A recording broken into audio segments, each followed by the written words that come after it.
Hello, hello, hello, everybody. Hello, hello, hello. How wonderful to see you. I can't read all your names because they're small, but I'm gonna take a moment here to lean forward and see if I can associate names and faces a little bit. There's somebody who has a name up, but the person's invisible. That's interesting. This is delightful, actually. I'm not very experienced with this, you can probably tell. Oh, thank you for the beautiful flower offering. Thank you so much. Hi. I see some old friends and some new friends. Some older than others, to my knowledge. There's the walking practitioner. From England. Hi, Mark. Hi, Sonia. Hello, everybody. Shall I say your names? Do you have any concern about your names being spoken out loud? Everybody okay with names being used? Good, because I like to use your names if I can. Hi, Marge. Okay, I see one whole... There's Anne. Hi. And I can't see the name of this person. Colombia? Colombia? Candido Luargo? Something? I can't read it. The print is too small. Oh, how wonderful. I was saying, is there another panel of faces to see? Yeah, a few. Maybe. Okay.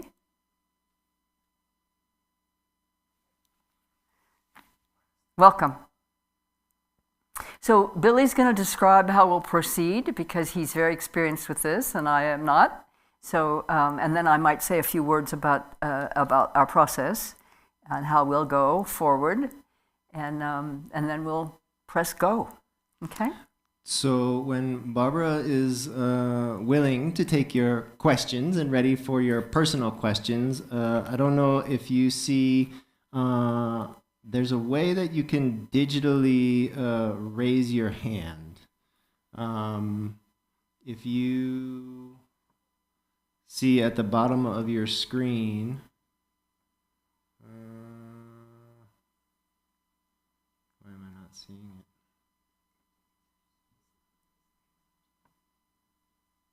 Yeah, you should have a place to raise your hand in your actual screen here.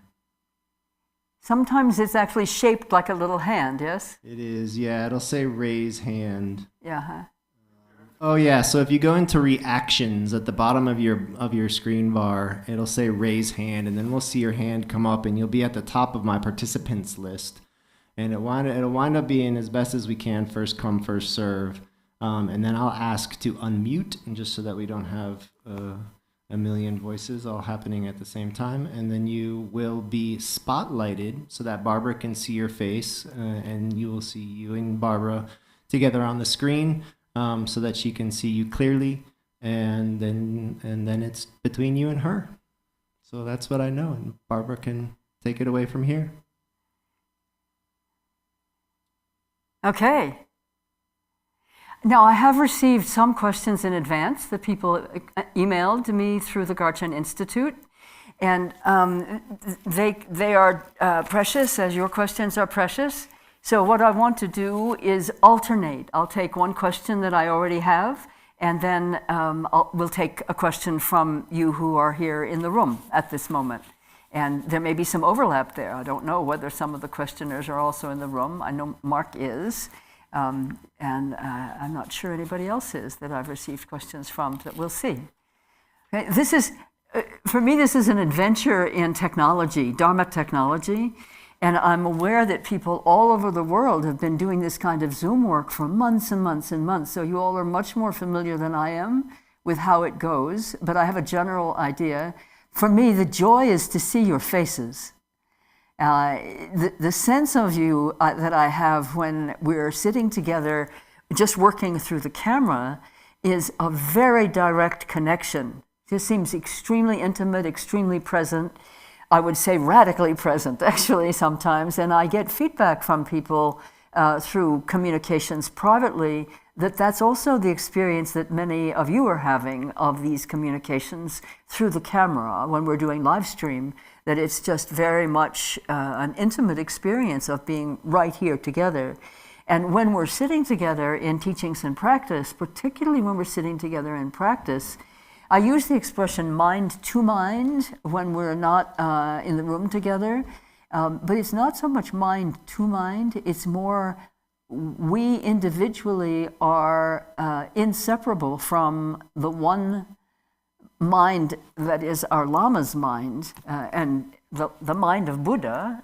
We are inseparable from that. And in that way, in these sessions when we're meditating together, we are feeling the whole presence of the group. I am feeling the whole presence of the group, and I've heard from some of you that you're also feeling that there's a sense of we-ness, that we're here together. And that's marvelous. So, when we all die, one at a time perhaps, I probably am not going to die in groups, but when we're dying one at a time, we can keep on communicating. I want to assure you of that. The communication doesn't have to end just because the physical life comes to a conclusion. Okay, so with your loved ones, sometimes you have a sense that there's a presence or connection. It doesn't have to be somebody ringing a bell or blinking the lights, It can be just a sense, love is present, and it has, my grandmother's name, or I have a sense of this entity, this connection being a personal one that I remember or recognize. Have confidence in that. Just go there. Communicate always with love. That's the beam. Okay? So, let's start with a question from the group that's present here, and then we'll move to a question that came in on email. So, indicate to Billy, anybody who's ready to speak.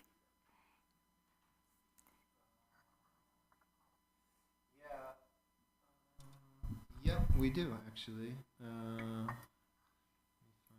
Rick here.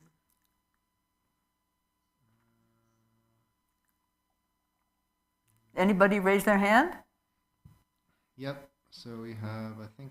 I see someone named Rick with his hand up. Hi, Rick. Yep.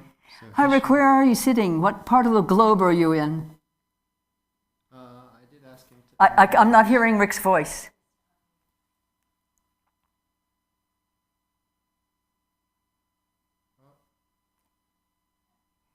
Is your audio unmuted, Rick? There we go. Oh, I think Billy takes care of that. Yeah, it was unmuted. I just don't. I'm not hearing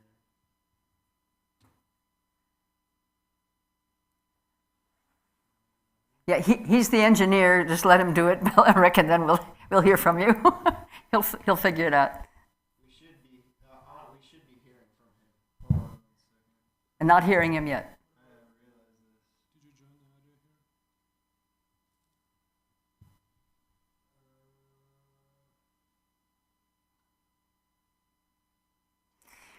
In the past year plus some months, I think we've all been learning a certain patience with our communications processes.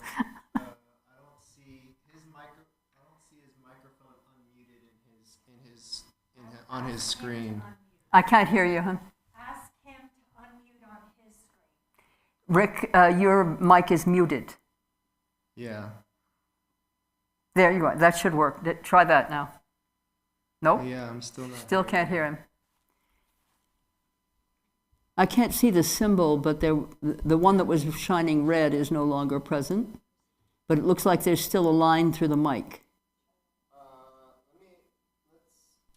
Let's hang on to that for a Rick, second. Rick, you're our guinea pig, Rick. Yeah, let me try. We're working out the process on you. No, Please offer yourself freely for the benefit of all. Yeah, let me try another person real quick, and let's see if we can get Lynn here.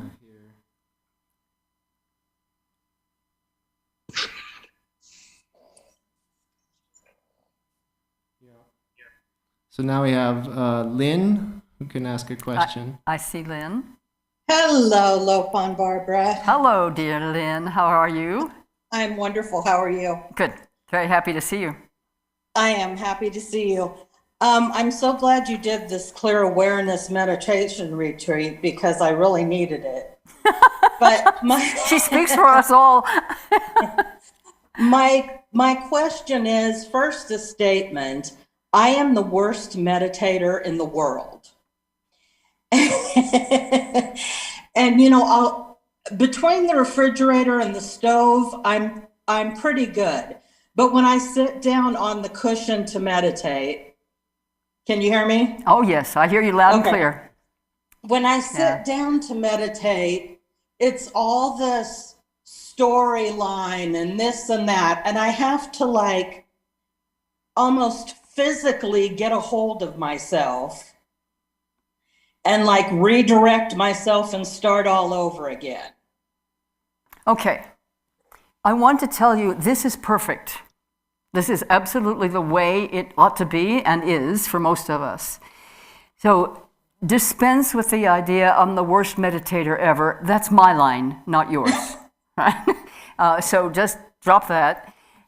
When we're in a formal session, so to speak, on the cushion, we're slowed down physically and our attention is drawn away from the ordinary activities and the ordinary stimuli. We're in a sort of an enclosed situation.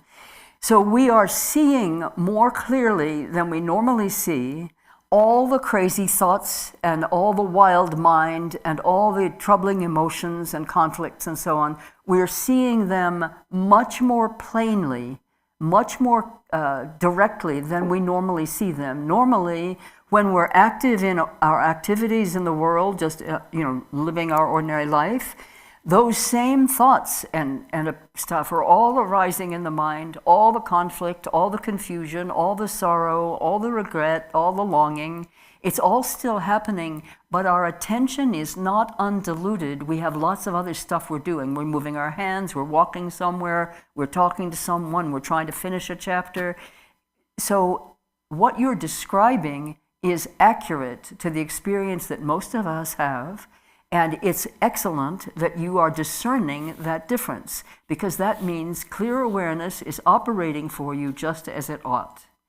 So when you're sitting on the cushion is the practice of patience, of radical acceptance. You're accepting that you're seeing all this stuff, which you don't really want to see, but as a practitioner, you do want to see it because you need to know what's in your mind.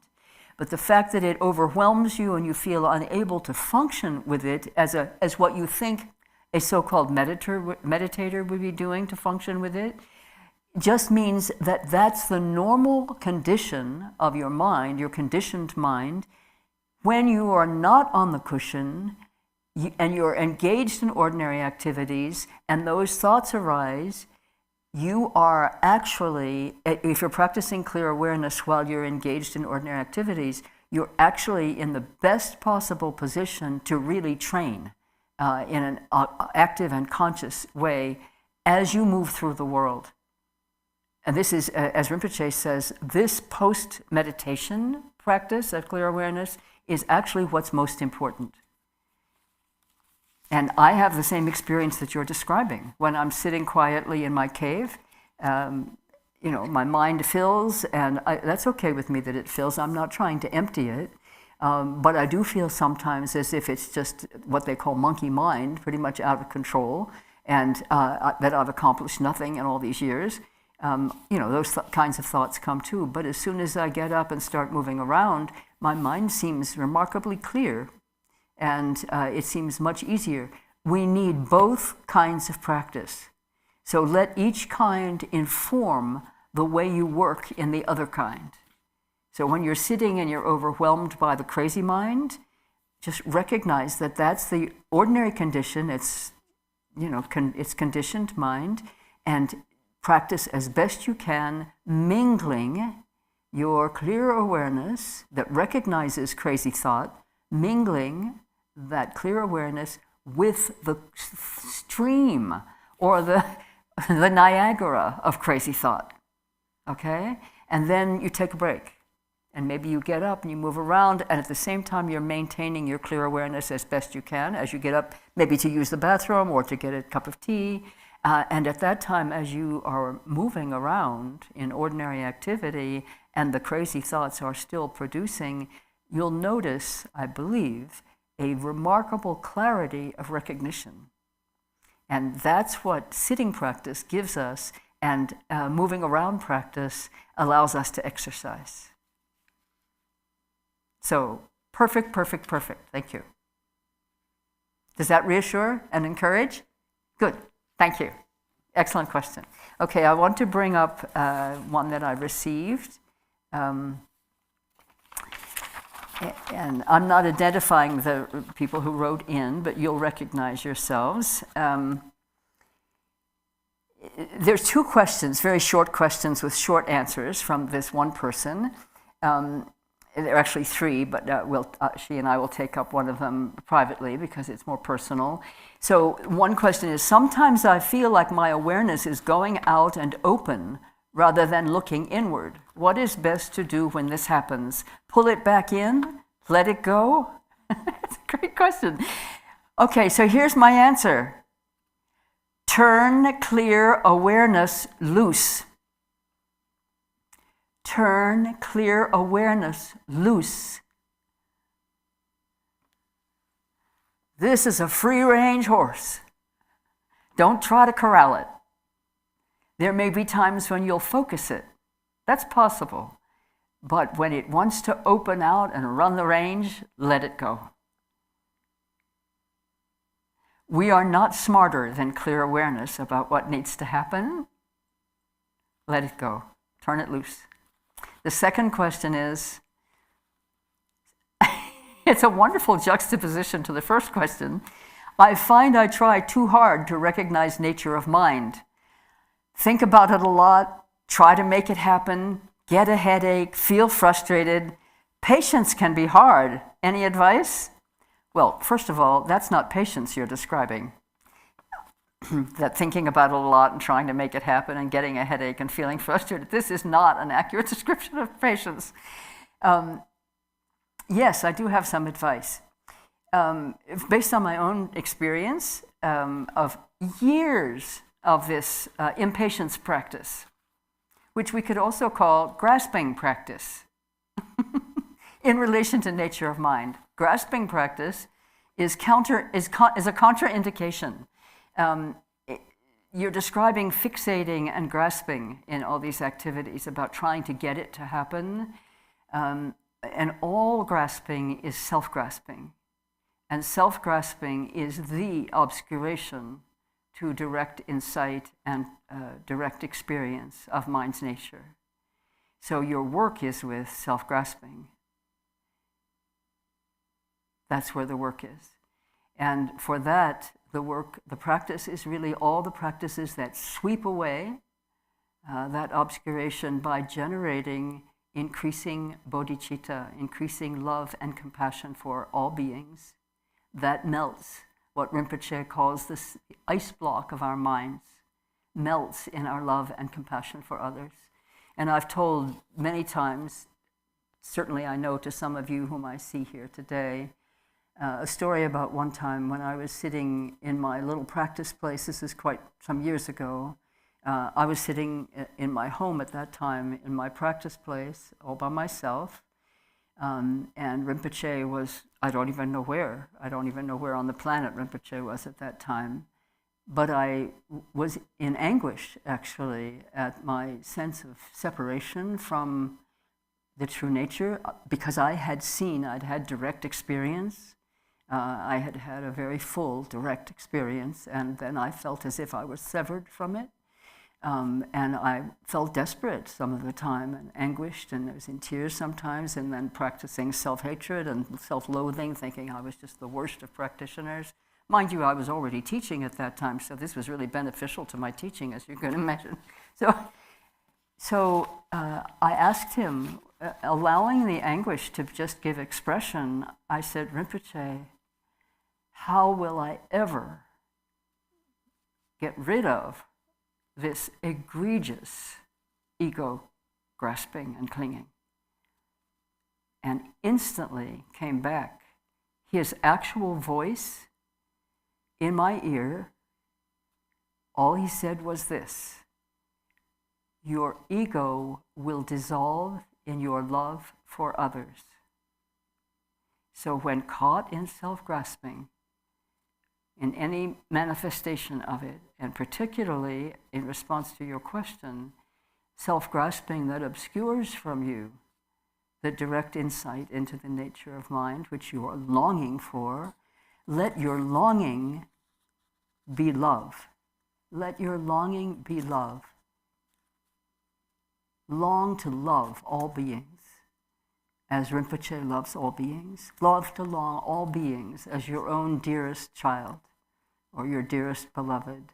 Long to love all beings right to the door of enlightenment. Their enlightenment, my dear, not yours. That phrase, all sentient beings, it always includes us. But the practice with self-grasping is to love beyond ourselves. So the work is generating bodhicitta. That's the work. Okay? Okay. If you're on the screen, please nod to let me know that you were here and you heard. I see lots of nodding, but that's good. That's good. I'm glad. Okay, thank you very much. Thank you very much. Okay, the next one is from somebody who's here in the room with us. So please raise your hand if you're ready to ask a question. Lopon Dubois, pleasure meeting you. Hello. What is your name? Say your name for me because I can't read it. It's too small on the screen. Yvon Chausseblanche. Yvon Chausseblanche. Chausseblanche. What? White pass. Ah. White pass. Or white shoe or white socks. You take your pick. Chausseblanche. Okay. And what country are you in, or where are you? I'm in Alameda, California. I'm French born. Say again. I'm French born. Oui. Oui. And I live in Alameda, California. Thank you. I'm sorry. Let me move back a little from the screen so I can see your lips move, because I'm deaf. So. I live in Alameda, California. Ah, okay. So you're a transplant, a French transplant. French transplant. Lovely, lovely. Well, thank you. I'm so happy to meet you. And first foremost, I heard you yesterday mention that Kampo Tsewang Dongyal, one of your first teachers. Ah, yeah. Were you referring to the brother of one of the Kampo brothers, Kampo Palden Sherab's brother? Yes, they're always working together, and now, of course, Kampo Tsewang is the teacher. But I knew them years, but way long time ago. And at that time, Kampo Tsewang was principally the translator for Palden Sherab, and then they began teaching very actively together and writing. They're marvelous teachers. What a great privilege to study with them. They were my first lamas. Me too. They were among my first teacher, and I remember, I can mention briefly, at the end of the first retreat I attended with them in upstate New York, in 1992, I believe, I found out somebody was taking refuge. I was about to leave on my motorcycle, and I said, "Oh, ils vont un peu trop vite, et il faut que je voie votre bouche pour vos lèvres pour que je comprenne." Somebody, I found out as I was paying my respects to leave the retreat the day after, that they were preparing to give refuge to somebody, and I said, "Oh, could I join?" And I said, "Of course."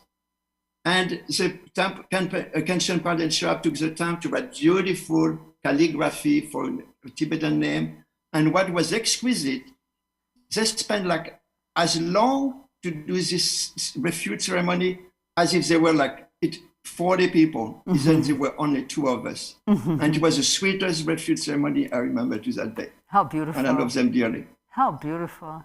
Thank you. And I enjoy your style of teaching, very fresh and direct, and it touched me very dear. Now, I missed a little section this morning, the last 45 minutes, but still. Maintenant, c'est trop vite. I missed the last 45 minutes this morning, but I'm going to listen to you later. My question had to do, so I think it was partially answered by your response to Lynn earlier about the mingling. About the mingling, what? The mingling. Mingling, yes. So if you could maybe put it, I guess part of me understand, but at the same time, the mingling is not yet, super. I mean, I say I'm getting it, but maybe you could say a few more words. Yeah, but okay. And you're not the only person who's asking for a little bit more on mingling or blending.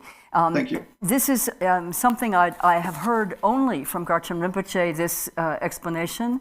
But I think some of us already are doing this, and I think his description is quite helpful for us to préciser, to make more precise our practice of mingling. So as we're sitting or moving around in ordinary activities, the moment that we recognize an arising in the mind, whether it's a thought or emotion or whatever, let's call it a thought because that's an easy term, that moment is clear awareness. Clear awareness is what recognizes what is moving in the mind or what is static in the mind even. So clear awareness is already present and the phenomenon in the mind is present. So they're already in the same place at the same time, if I can use that spatial language. And all you need to do then is consciously bring clear awareness perhaps to reach out and gather with the phenomenon, or to reach out and maybe bring the phenomenon closer, or to reach out and touch and stir the phenomenon, or to bathe it, or to tickle it, or caress it, or to, or to lift it, or subside it a little bit. In other words, mingling means to be in relationship with, and the point at which clear awareness is engaging phenomenon, an appearance in the mind, the appearance in the mind dissolves into clear awareness. So clear awareness doesn't have to be too inventive or active. The presence of clear awareness in the space of phenomena brings phenomena into the space of clear awareness. That's mingling. Okay? Thank you. Good. Thank you. Lovely question. Thank you. And I have to say I was a little self-indulgent in letting myself garble my French a little bit. Sorry, everybody. Oh, please. Thank you so much. I have to speak French occasionally, otherwise I don't deserve my last name, right? I'm here. You can call French, talk to French anytime. Merci. D'accord. Okay. So now I do another question that I received. Is clear awareness the same as dharmakaya, or is it the precursor to dharmakaya? Well, that's a really interesting question. For those of you who are familiar with dharmakaya, you know that dharmakaya is one of the three bodies of the Buddha, basically, the mystical bodies of the Buddha. We don't use the word mystical very often in the Dharma, but it's not bad. And dharmakaya is the truth body. Sambhogakaya is the enjoyment body. Nirmanakaya is the emanation body. There's no reason that we need to go into all of that right now, but recognize that dharmakaya represents absolute truth. Absolute truth. So it's funny to speak of precursor to dharmakaya. There wouldn't be really a precursor to something that is always already present. There wouldn't be a precursor. So let's find a different way to think about that. I think we could say, is clear awareness a precursor to direct insight into dharmakaya or to direct experience of dharmakaya? It can be. And ultimate clear awareness, absolute clear awareness, yes, we would say is the same as dharmakaya. Clear awareness in the absolute is ultimate wisdom, absolute wisdom, nature. The most recent teaching that I was present at with His Eminence Garchen Rinpoche, where he talked about dharmakaya a bit, I enjoyed very much just the elegant simplicity. One enjoys the elegant simplicity of dharmakaya, but also the elegant simplicity of the Lama speaking about dharmakaya is also extremely enjoyable, in fact blissful. He described the experience of dharmakaya as bliss, as absolute knowing, omniscience, clear, unobstructed, direct experience of truth, of true nature. And he said it arises from non-conceptuality, that non-conceptuality does lead one to be able to recognize dharmakaya. So the experience of dharmakaya can arise from the state of non-conceptuality, which is the non-dual state in which there is no longer an operant function of I and other.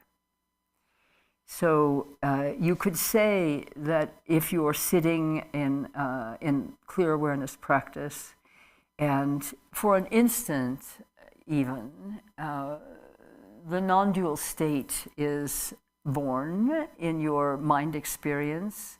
In other words, that the dual state, the duality state of I and other subsides or literally vanishes for a period, maybe a second, maybe 345 years.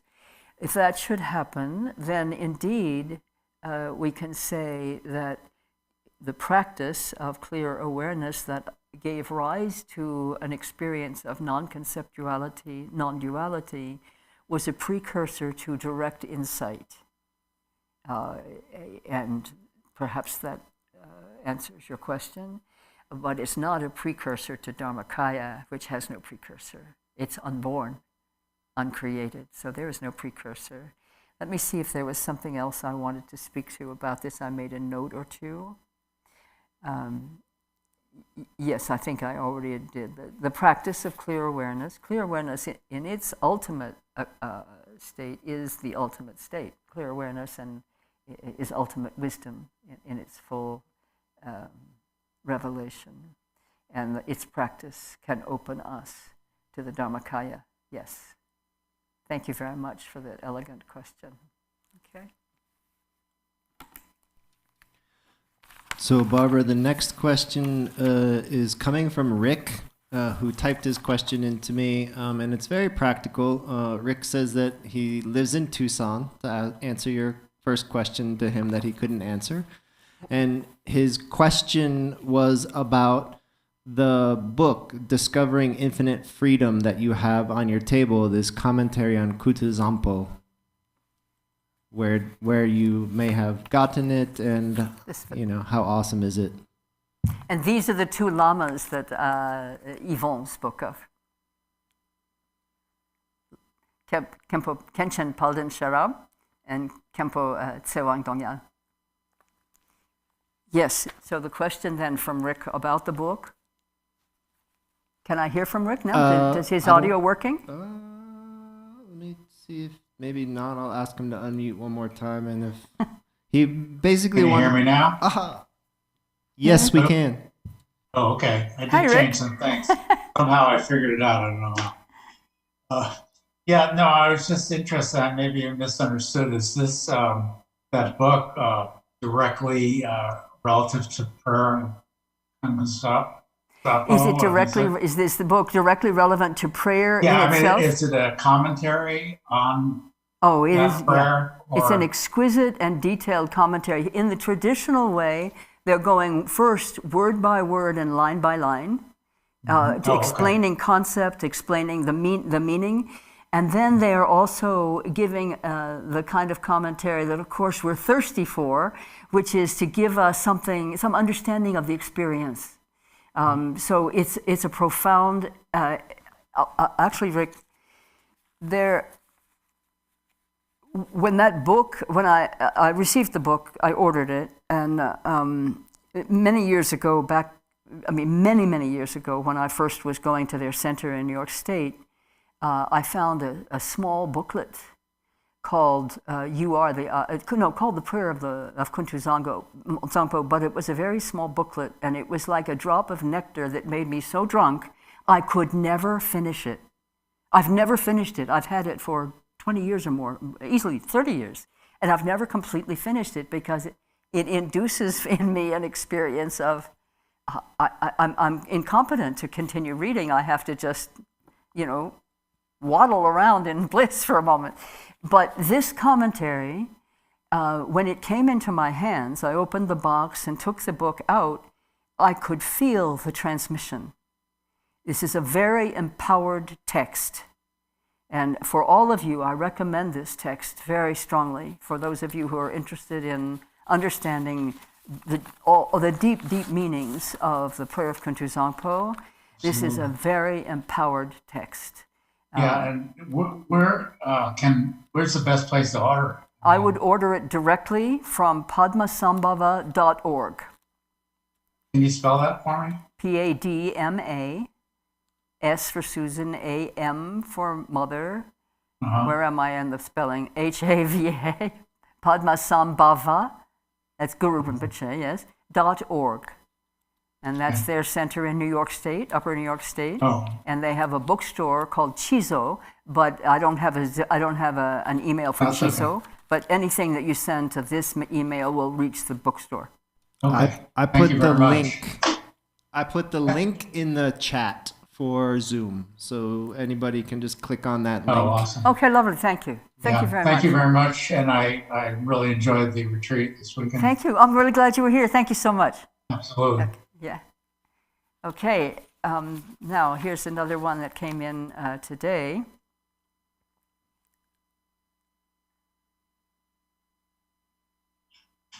This person asked 2 questions. I will probably only get to one here.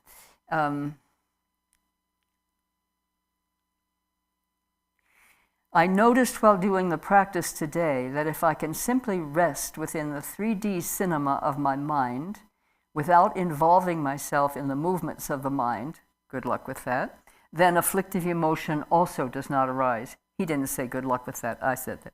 Only when I engage or reach out to grasp that suffering occurs. Does this seem correct in your experience?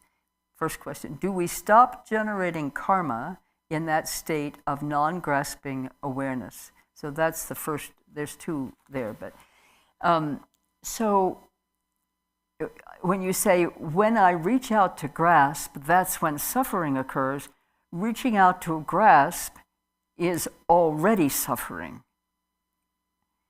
in the sense that it is already a stepping away from the resting in the state of awareness.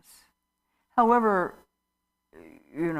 fragile or ephemeral that resting state may be, when grasping becomes the next thing on the agenda, you are already in what we call in the Dharma suffering, because you're acting on the basis of self, which is an illusion. And any time that we're acting on the basis of illusion or delusion instead of the basis of truth, we are by nature, by definition, we are in a state of confusion, ignorance, and that is suffering. So sounds like a harsh or cutting kind of response, but it's clarifying, I hope. And I'd be interested in your feedback about that. I don't really like that for feedback particularly, but if you have something you want to tell me about that when I finish, then please do. So yes, it's correct in my experience. I experienced that also. But what is striking to me in my own experience of being in a resting state of clear awareness and then suddenly I find myself in a grasping state, it's not sudden. There is in the mind a subtle movement or a subtle inclination to grasp that comes well before you're aware that you're grasping. And our practice needs to become refined enough for us to see, and that's what I meant when I yesterday talked about the bell curve. Perhaps you were here for that, I don't know. Where here, at the bell curve right here, you're not aware of any grasping yet. All that there is begins to be a subtle inclination, a kind of a mind, or it could be just a little, something indefinable. It would be hard to put your finger on it, impossible probably, but you can become refined enough in your clear awareness practice to recognize that very, very subtle tendency even before inclination. And this is the effect of karma, that we continue to have the predisposition to grasp.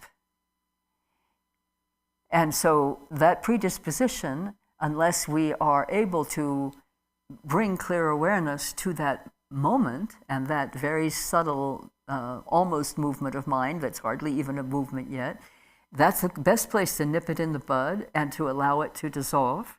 And if that happens, then no karma is created. No karma is created at the moment when a thought arises and we don't engage with it and it subsides, becoming one with mind's nature, which is also the nature of the arising. So in that moment, it is taught that no karma arises. Go a little bit further and you're in karma land. So there's something you asked about karma here in your question. Let me see if I can just find it here. Oh, so do we stop generating karma in that state of non-grasping awareness? I think stop generating karma is a little overstating the case. I think it's a very advanced state when one no longer is generating karma at all. I sat at a bar one day with a wonderful tulku, a reincarnation, High Lama, and we weren't drinking alcohol, I hasten to add. We were just sitting at the bar because we were at an airport and the bar happened to be where we could sit.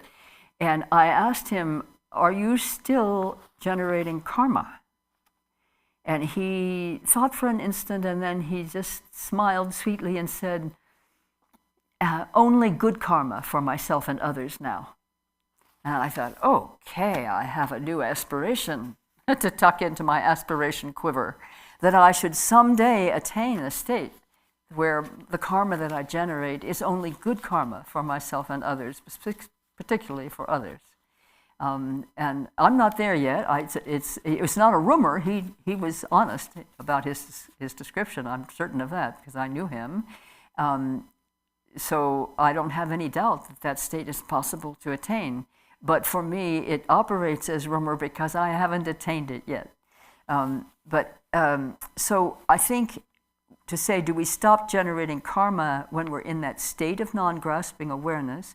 I think it would be more refined response to say that in that instant by instant, in the state of non-grasping awareness, instant by instant, as thought arises and is not engaged with, except maybe clear awareness, engagement of mingling or responding, holding, recognizing, and that thought or that arising dissolves into clear awareness, then indeed I think karma is not created if it happens soon enough.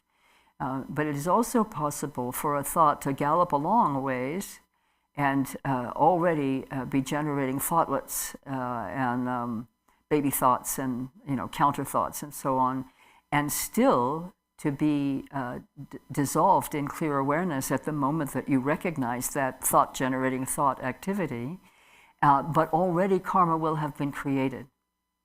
So it's not we stop generating karma, it's that this time we didn't, this time we did, this time we didn't, this time we did. We will become, we can become, and we will become that refined in our ability to perceive the process.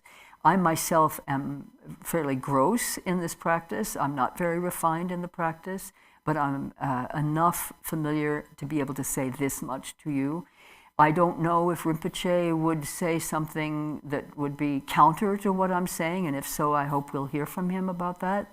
But I feel that I'm describing direct experience accurately, as accurate as I can.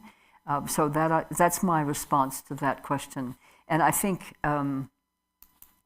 I'll let somebody else pose a question now before I come back to another one of yours, if that's agreeable to you. I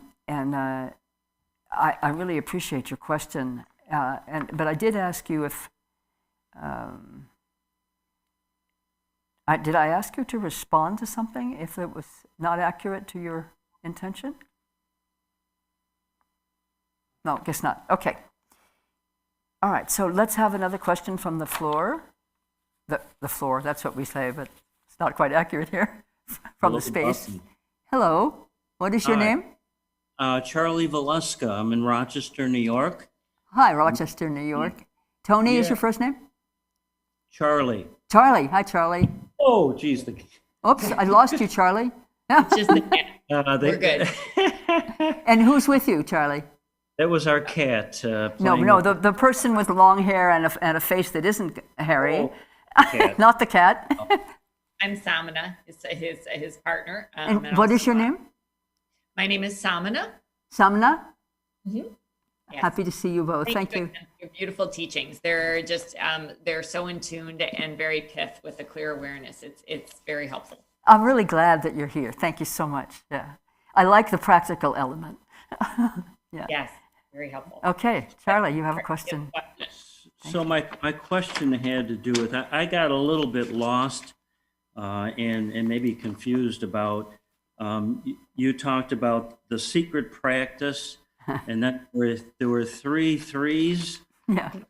I wrote down 3 plus 3 plus 3. I'm not sure if I got all the 3s. And then you talked about clear awareness practice. And I just, it seemed to me that you were reading from some notes that you had. And I wondered either you could explain it now or if that would be something that you would be able to share with us. Yeah. Thank you so much.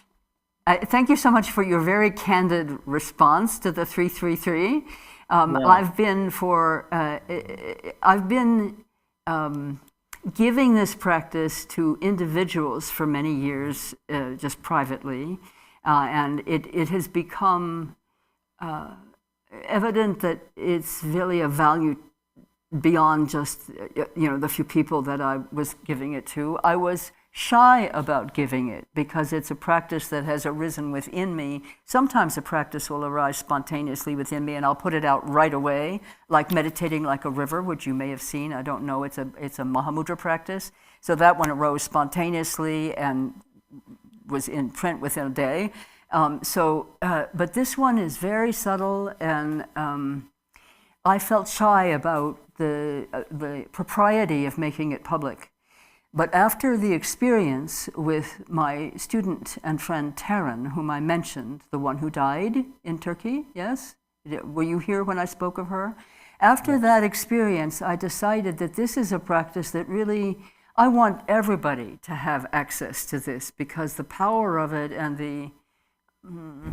the freshness of it for her, I'm on the verge of weeping as I speak about it. It was so profound to see in the moment of extremity that this practice was what allowed her to come almost to the door. Do you know what? And with a little bit, if I'd been able to be on the phone with her again, we would have continued all the way to the doorway and through the doorway, but I wasn't able to have that connection with her at that time. So, but I think she was probably still doing what amount of practice she could.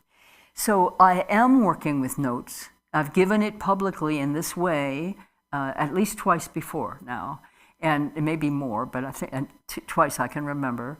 And I am refining the presentation increasingly as the feedback comes about how people are experiencing it and whether or not it's useful and how and what is needed to make it more accessible. So, and that feedback best would come to me in an email if you can. And then I'll take it into account. I'm just about ready to put it out in print, because I've had other people so kind like you to say, I got a little lost there. Can you come back? So, but it is efficacious. It has been efficacious for many for actually clear seeing, really direct seeing. So thank you, Charlie. I did find it very, I guess, peaceful kind of meditation. And another thing I wondered is it similar to meditation awareness of awareness? Are you familiar with sort of those techniques? I didn't understand. Is it similar to awareness meditation, meditating on awareness? Is that There's some meditations called awareness of awareness. And is this similar to that? I'm going to invite you to answer that for yourself because you have both. All right. And then you can 'Cause tell me. Yeah, Alan Wallace talks about awareness of awareness or Who- who- shamatha who without is that? without sign. Alan Wallace. Alan Wallace, yeah. Yeah, and he talks about shamatha without a sign or awareness of awareness. And it seems similar to that. It is similar to that, in the sense that we're looking to invite. Remember the question, "What sees that?" Or "What sees this?" Yeah. That is access to what you're talking about. Yeah. No, I found that useful. Yeah, it's very useful. I like that. Yeah, it's very useful. So that question wouldn't even arise if you didn't have awareness of awareness. Well, Okay. I'm on the path. Okay then, and you can communicate with me by email through the Garchen Institute, and they'll forward it, and they very kindly forward, and so you can tell me more. All right. Very good. Okay. Thank you. Yeah, lovely. Thank you so much. Okay, good. I should be looking right at the camera because we're live stream as well as on Zoom. And if I'm not doing that, it might not look to you as if I'm looking directly at you because I'm looking at your picture on Zoom, but it's confusing to me because I want to talk to your face, not to the camera, but here's the camera, and I know that you see me very directly through the camera, so I'm going to switch back and forth best I can. Okay, so now let me just see. You know, these questions are so delightful because they come from your experience. They come directly from your experience, and so they're really alive, very alive. Amelia, don't stop waving your flowers around. I know you have something you want to say, and eventually you'll get to say it. She has a bouquet. Whenever Amelia talks with me, she presents a bouquet of flowers. She offers it as if we're right in the same room together, and then she shows me what it looks like on her shrine. It's really lovely. Okay. This is just a very brief response to a question that begins with "wow" and 4 exclamation points. Does anybody feel recognized there? I know you're on the screen here somewhere, the person who sent this question in, because I saw you earlier. You are answering my questions about relax, the invitation to relax, and how we might convey the feltness of it to others. The language is very carefully chosen here. We use words in directing or requesting others to perform bodily feats, which they may not have an awareness or experiential understanding of. I'm not exactly sure what that part of the sentence means. It seems to me the secret is the awareness of surrendering to that which is, has always been, and which we are sheltering from our own insight of. There you are. Thank you. You're speaking to what I was referring to as radical acceptance, which is one of the ways we open to what I call radical presence. Radical acceptance is saying yes to whatever experience arises in whatever dimension of our experiencing. We're saying yes. We're not saying this feels good. We're not saying I'm glad that so-and-so is suffering or that I'm suffering. I'm glad that there's chaos in the world. We're not saying I'm glad about it. We're saying yes, it is, and I am. Thank you again. Thank you for your teachings. They've been very powerful and wonderful. I guess I'm talking more about working with others. And I've long been a relaxation coach or whatever, done some mindfulness training. And it came to me that we just kind of invite people to relax. But it also came to me that if they don't know that sense of it or have that bodily sense of relaxing, it's just like, you know, all the old stress management people, we're at that gas place of, oh, we think we're relaxed. Yeah, but the relaxation really is here. So how to get across to them or help them to understand that, and my thinking is it's a surrender to something like you addressed earlier, to the unknown, because they've never felt that. So Well, if you talk to somebody about surrendering to the unknown, it's not usually an invitation to relax. Yeah. So then a They'll not little surrender. panic ensues, right? But room. instead, let's recognize we're practitioners, so we can go at this from a slightly different angle. Let's recognize that all tension is self-grasping. Mm-hmm. All tension is to protect the self, or define the self, or identify the self, or to proclaim the self, or to defend, or whatever, or extend. So all tension is self-grasping in one way or another.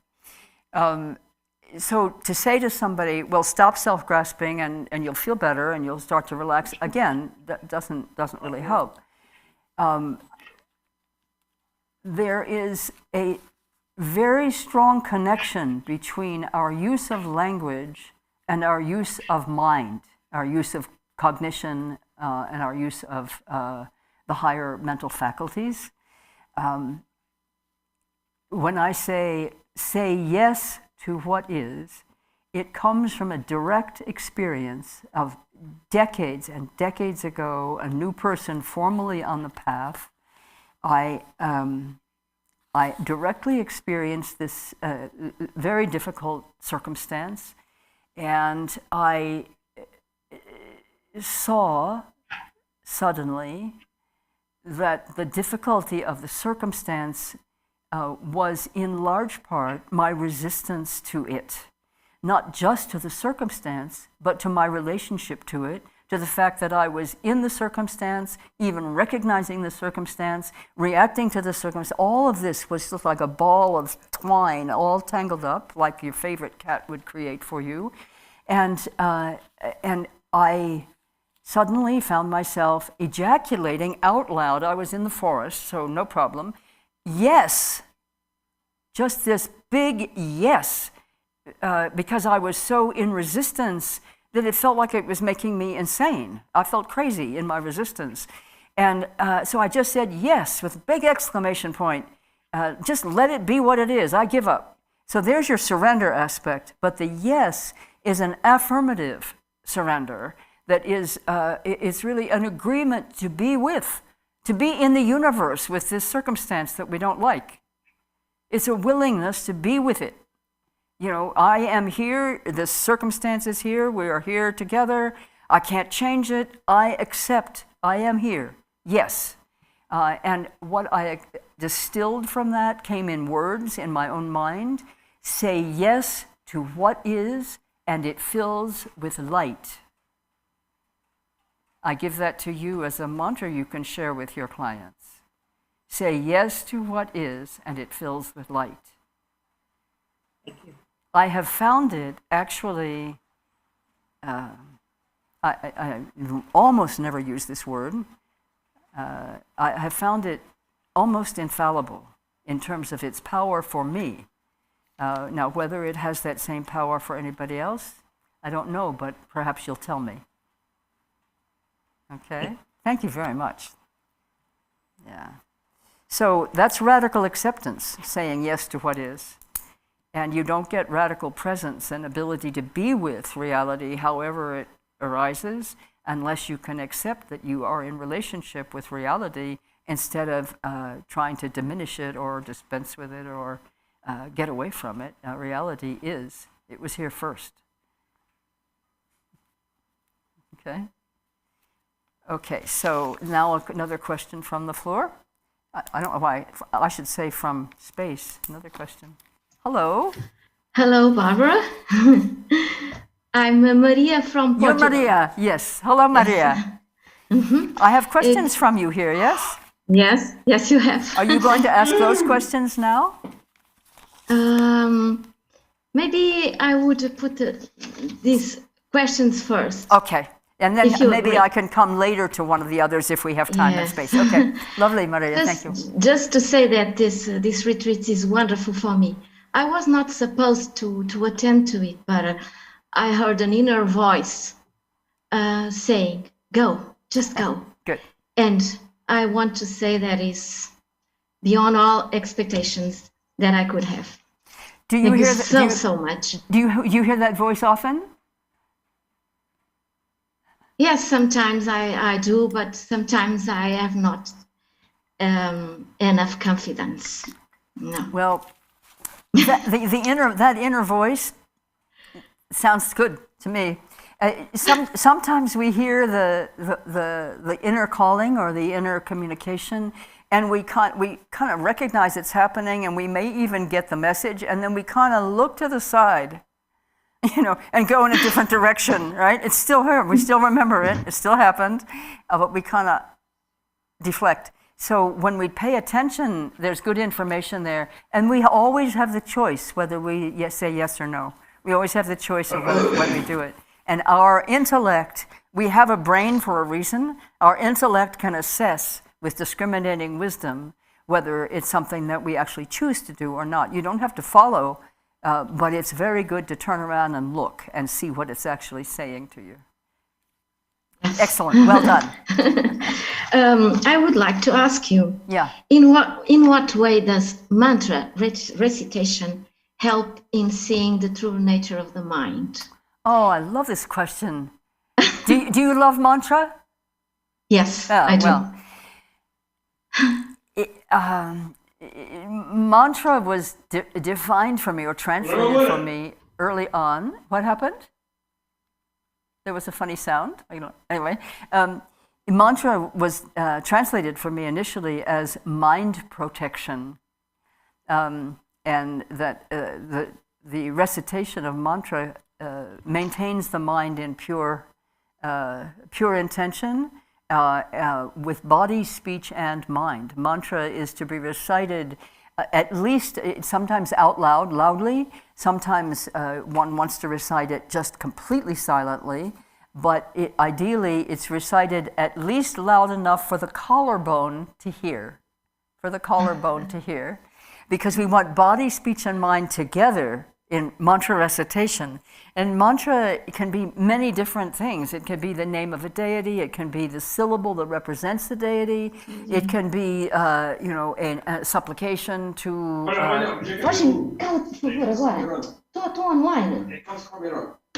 Oh, that's so what sorry. I was hearing. It was my husband. The husband was speaking in the background. So, yes, the husband is speaking on the background. Right. Yeah. In any event, it allows the mind to focus effortlessly because it's continuous. And so you're not making an effort the whole time. You're riding down the track, right? The mantra gets started, you're like on the track, and it's not. You have to make an effort all the time.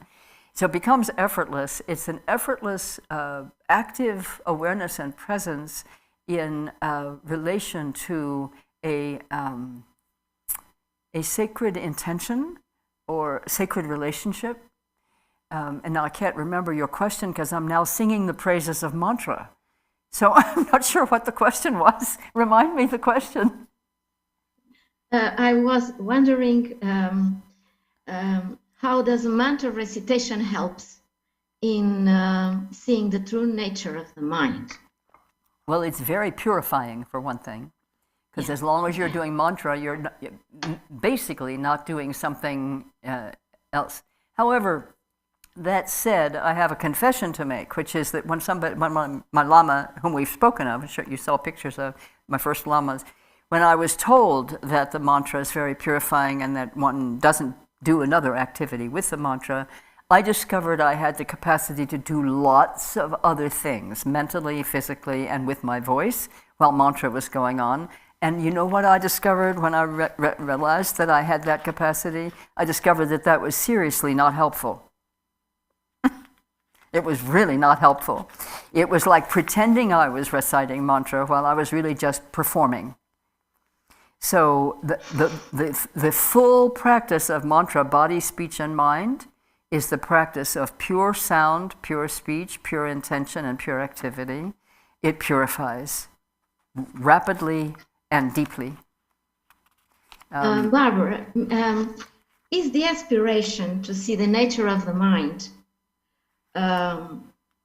just with the aim of enlightenment and benefiting all beings? Wait a minute, I'm missing. Look right at me when you speak, so I can see your lips moving. I'm so sorry. I'm an old person. I'm deaf. Okay. Is the aspiration exploration? Aspiration or aspiration. Wish, yes, to see the nature of the mind for the benefit of all beings. Just is it still a manifestation of self-grasping? Well, let's play with that for just a minute. So here's the aspiration. I aspire to see the nature of mind for the benefit of all beings. So that's one aspiration. Another aspiration might be, I aspire that all beings swiftly realize the nature of mind. Which do you think is the most powerful? The second one. Yeah, I think so too. Because you're included there. Yes, thank you so much. Sorry. But put others first. Put others first. Okay. Thank you. Thank you. Wonderful questions. Okay. Okay, then I'm going to find another one here. Oh, I hope you don't mind if I read something to you. We have a question here that is so important for how we're living our lives. How do we use toxic situations where we cannot leave, such as workplaces or families, working with anger and fear, using the practice of clear awareness to cut through?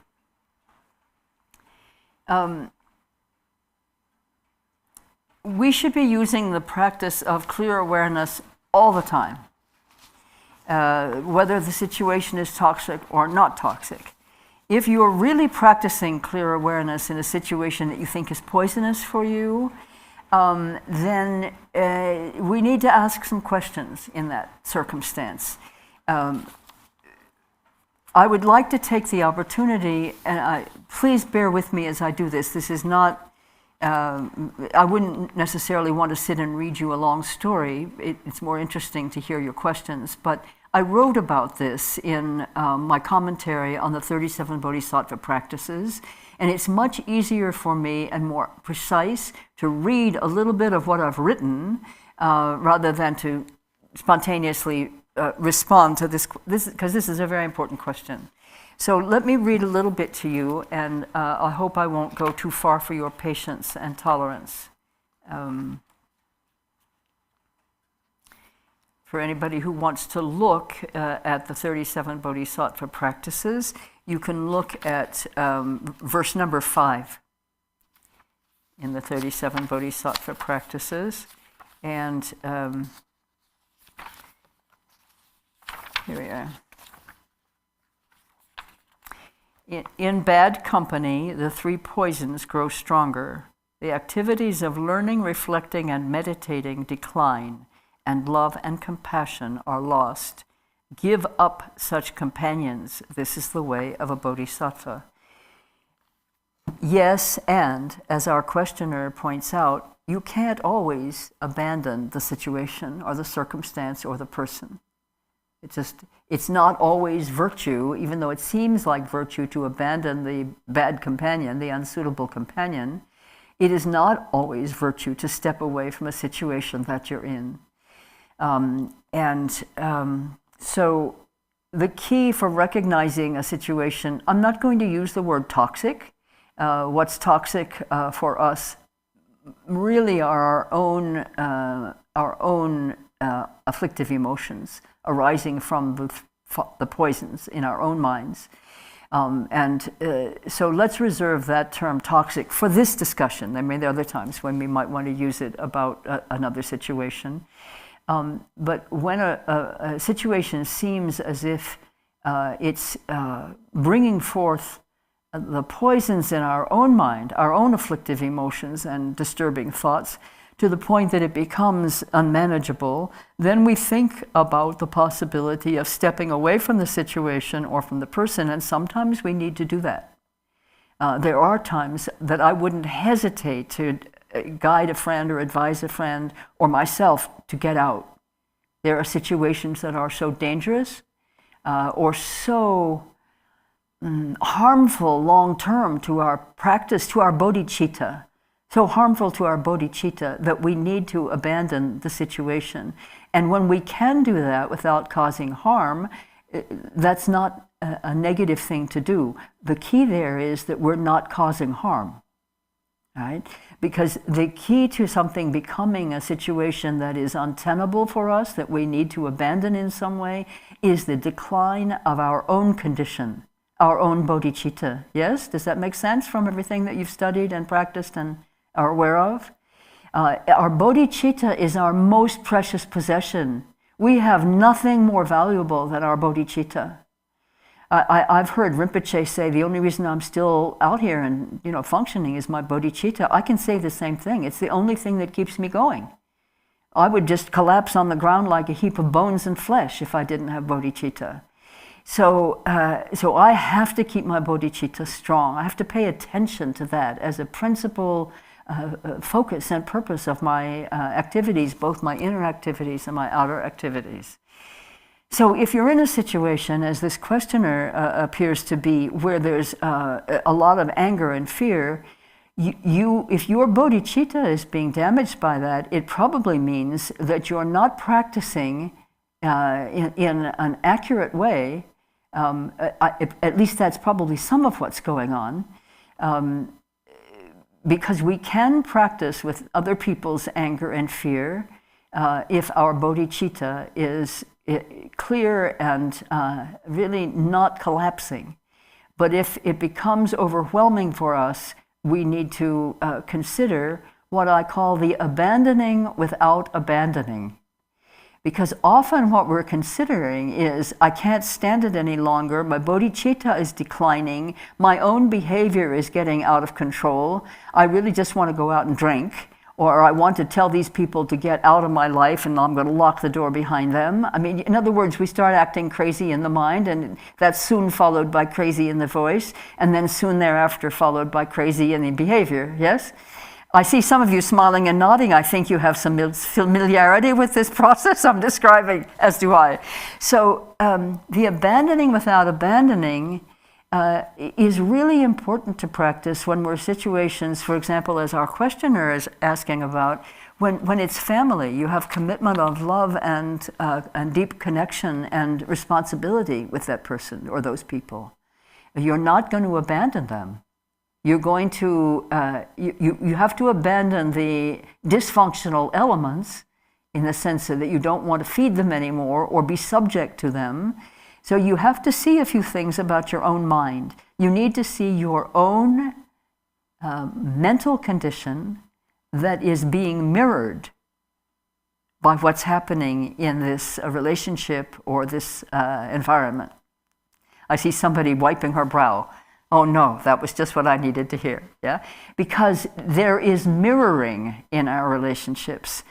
All phenomena, all appearances are reflections of our own mind. In fact, they are, in the absolute sense, all appearances are our own mind. But first of all, we can recognize that they're reflecting to us something that's in our own mind, or we wouldn't be there. We wouldn't even see what's happening if it weren't a reflection for us that we can recognize. So this situation that the questioner describes as toxic, workplace or family, the first thing we do, check within. We look within to take responsibility for our own contribution to this circumstance. Not necessarily one that is active, that we're doing negative things, maybe they are doing negative things, but our seeds of mind, the seeds of those same activities are in our mind stream somewhere. So let's look within, take responsibility there with our practice. That will help immediately, actually, or fairly soon. And then we need to see in action and words how we're contributing to the difficulty of the situation. This is all just ordinary inventory taking, yes? But for a practitioner, taking that inventory has implications for your practice that you then do. And then if in fact it is untenable, and yet you must stay, but you're overwhelmed, and your bodhicitta is declining. Then you practice the abandoning without abandoning, which is that you find ways to be in the situation. If you really can't leave, you find ways to be in the situation without being of it. You're not separating from the people. You're still there. You're not rejecting anyone. You're still there. You're fulfilling your responsibilities the best you can. And you have mind of bodhisattva constantly. So you're no longer there in relative reality mind. I mean, you're going to slip in and out of it. We're humans, yes? So, but your principal function is your inner practice, your inward attention and your inner practice, so that you're with the people or the circumstances that are driving you nuts and making you feel as if you're really falling apart in your bodhisattva commitments. Your bodhisattva commitment comes first. That's the circumstance within which you're meeting these people and meeting the work of the situation in the context of your bodhisattva commitment. This sounds as if it's difficult to do. It is at first. But once you are practicing in this way, the bodhicitta is so nourished. It's urgent. Your generating of bodhicitta is urgent, because in the people and the circumstances that you're finding intolerable are all sentient beings. And so your mind of practice becomes totally altruistic. All sentient beings are in that container of circumstance and relationship. And you're practicing morning, noon, and night for their enlightenment. You've pulled up stakes from self-interest, except as is required to keep you safe and healthy. Right? That's our responsibility, to stay safe and healthy. But all the rest of it is practice. Now, it is hard to switch gears in that way because you're probably used to complaining to yourself. And to reciting a litany of how difficult it is and how awful the circumstances are and how poisonous and toxic the people are, oh my God, etc. So instead of doing that, you're maybe doing mantra, as our questioner spoke of, how valuable it is to do mantra. And you are doing the mantra of mind, even without verbalization. You're doing the mantra over and over again in the mind of, this is for the benefit of all beings, for the liberation of all beings. And watch the film about Garchen Rinpoche's life. He was 20 years in a Chinese prison, yes? Torture, and had to do Dharma in practice in secret. He had training as a young person, so he had many practices that he had taken in and memorized and so on. But any outward evidence of practice brought about more punishment. So he learned to practice inwardly. And here is where the secret practice is very helpful, to learn how to practice inwardly with no external sign. But the external sign was love. The external sign was love and non-recrimination, no longer practicing anger and hatred. And this came for him after he met Khenpo Mensel, his root lama, for the clear awareness practice.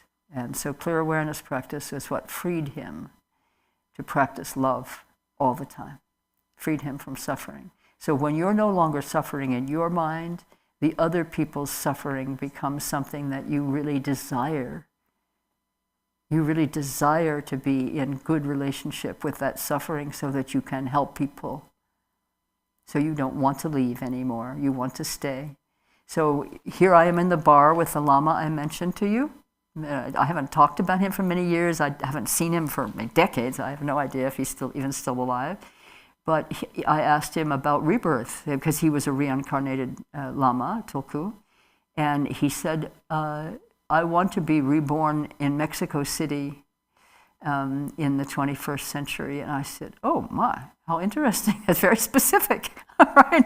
He said, by the 21st century, the suffering in Mexico City will be almost beyond description. He could have said the whole world by then. Of course, maybe he didn't have complete omniscience yet. But what he meant was, and if it wasn't Mexico City, he was clear, he meant and intended, and because of his capacity, I'm sure will be reborn in a place of tremendous suffering, where there are huge numbers of people, intense population density and proximity, and nobody can get away from anybody else, and the suffering is overwhelming. That's where he wants rebirth. And I was sitting there, I wanted to just burst into tears. I know there were tears coming down my face, and I felt really, I felt deeply ashamed. A deep sense of shame, not in a negative way, a positive way of thinking, oh, I'd like to be reborn, in Vermont. It's heaven on earth in Vermont. And here he was saying, he was giving voice to what I was making prayers to accomplish, that degree of unselfish, altruistic love for others. And it stopped me in my tracks right there, sitting at this bar. I really would have liked to have had a little drink offered me at that moment to get away from the implications of what he was saying. But you can tell by the way I'm speaking of it that it stayed with me. I was deeply inspired. I was really frightened and actually alarmed, because I could see where I had to go. Not necessarily to that place, but I could see the direction that my practice needed to take in order for me to reach that level of complete, total self-giving for the benefit of all. And that I could say, and I think I did say to myself at the time, I am nowhere in the same country, a vicinity as this person in terms of my aspiration, but I had already taken my bodhisattva vows, so that wouldn't have been true. I already had the aspiration in words and was beginning to follow it in little baby steps in my mind. And so you can see by my speaking about it and hear in my voice that I have never forgotten. I hold it as a beacon light. I'm nowhere near there, but I am in the right country. I'm on the right path, and we all are. We're on the right path for this accomplishment. And it's really not an accomplishment, it's more of an attainment if one actually reaches that level of realization of the nature of reality, that one really no longer has attachment to and fidelity to, or the imaginary self, which clearly he did not. We're on that path. So when we hear of someone like that, he's practicing non-abandonment in every way, yes? We still need to practice, and maybe he still did too, need to practice discriminating wisdom about where we are, with whom, and for what reason. So that's one of the deity wisdom minds, the mind of Lord Amitabha, to help us learn discriminating awareness, discriminating wisdom, so that we make the wise choices that really are for the benefit of others. And sometimes we have to make those choices with our own capacities in mind and know when we're exceeding them and therefore going to be of increasingly little benefit if we can, because we can burn out. We can go beyond our capacities. So clearly I'm not reading to you from my excellent book. I'm just talking to you as friends in my living room. So we can go beyond our capacities. And so the instruction is given on the path for bodhisattva practitioners of the bodhisattva yana, to progress gently on the path. particularly about the practice of the 6 paramitas, but all the bodhisattva practices, including the 37 bodhisattva practices, to practice gently. Because when we practice with grasping, any practice that goes beyond our capacities in a way that damages our bodhicitta, that's not beneficial to anybody. So we do practice with an awareness of what our capacities are, always stretching them, just like any other form of exercise. Go for the burn and then take a break. But you never really take a break, because when you're not out there in the fields, you're in the field of your mind still working, yes? I hope I'm inspiring you, because I'm inspired by this stuff very much. This is really inspiring, because we don't really know how to do the path. We're so new on the path. We don't know necessarily how to look backwards at the path, because the path that we're looking backwards at in this lifetime might be relatively short. But I want you to remember, my darlings, this isn't our first time on this path. We've been here before. We have a lot of understanding. And we have teachers whose understanding exceeds ours and who can pay attention with us to the ways in which we're having trouble. But think of this as path work. This is path work. There's practice, which are elements of our path work, but path work has the long view, yes? Countless lifetimes we will be on this path together. Together we'll be on this path for countless lifetimes. Sometimes we recognize one another. Say, oh, you again. And I've had so many occasions where I've spent years with somebody in the Sangha calling them by the wrong name. Not the name in this lifetime that they're carrying, but the name somehow that comes to me every time I think of that person. So, here's somebody saying, Kunchak Tenzin, to everyone. Yes. Are you saying that you're leaving the room? Oh, okay. Okay. I thought you were waving, and then I saw you come up on the chat or something. I thought maybe you had a message. You had to go. Don't go. Stay. Okay. So I think I got maybe far afield from that question, but maybe I got right to the heart of that question. But so meanwhile, if the questioner is in the room, and I don't know that you are, let me see, who's the question? Yes, toxic situations. Are you in the room? Toxic situations, questioner, person. I don't want to say your name. Jillian, I will say your name. Jillian in the room? Okay, well, you can take a look at the film afterwards. I'm going to give the reference for you to read the chapter in my book that is a commentary on this verse. It's actually, it's highly pertinent to our lives, highly pertinent. So it's Brave, Generous, and Undefended is the name of the book. And it's the commentary to verse 5, and it's pages 58 through 62, and especially pages 60 through 62. But read the whole thing. All of these commentaries on these verses, very short. Okay, so, I need to take a drink of water. I've just run out of ink and voice simultaneously. Does somebody have a pen that I can have? Yeah.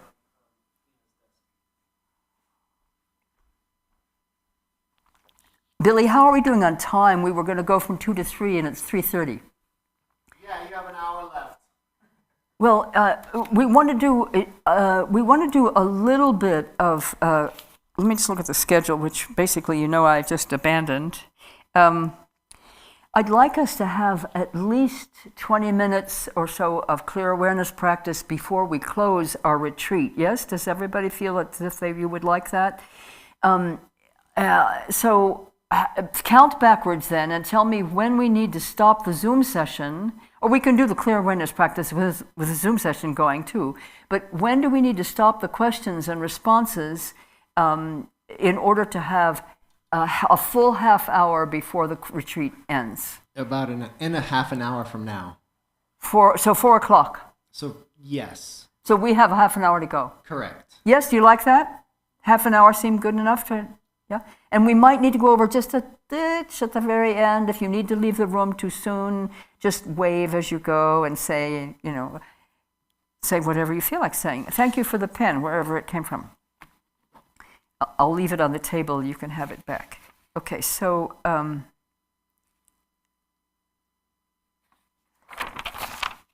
all of these questions are so wonderful. I would like to do them all, but I just want to see if we have some that are maybe going to be of particular benefit to the whole group.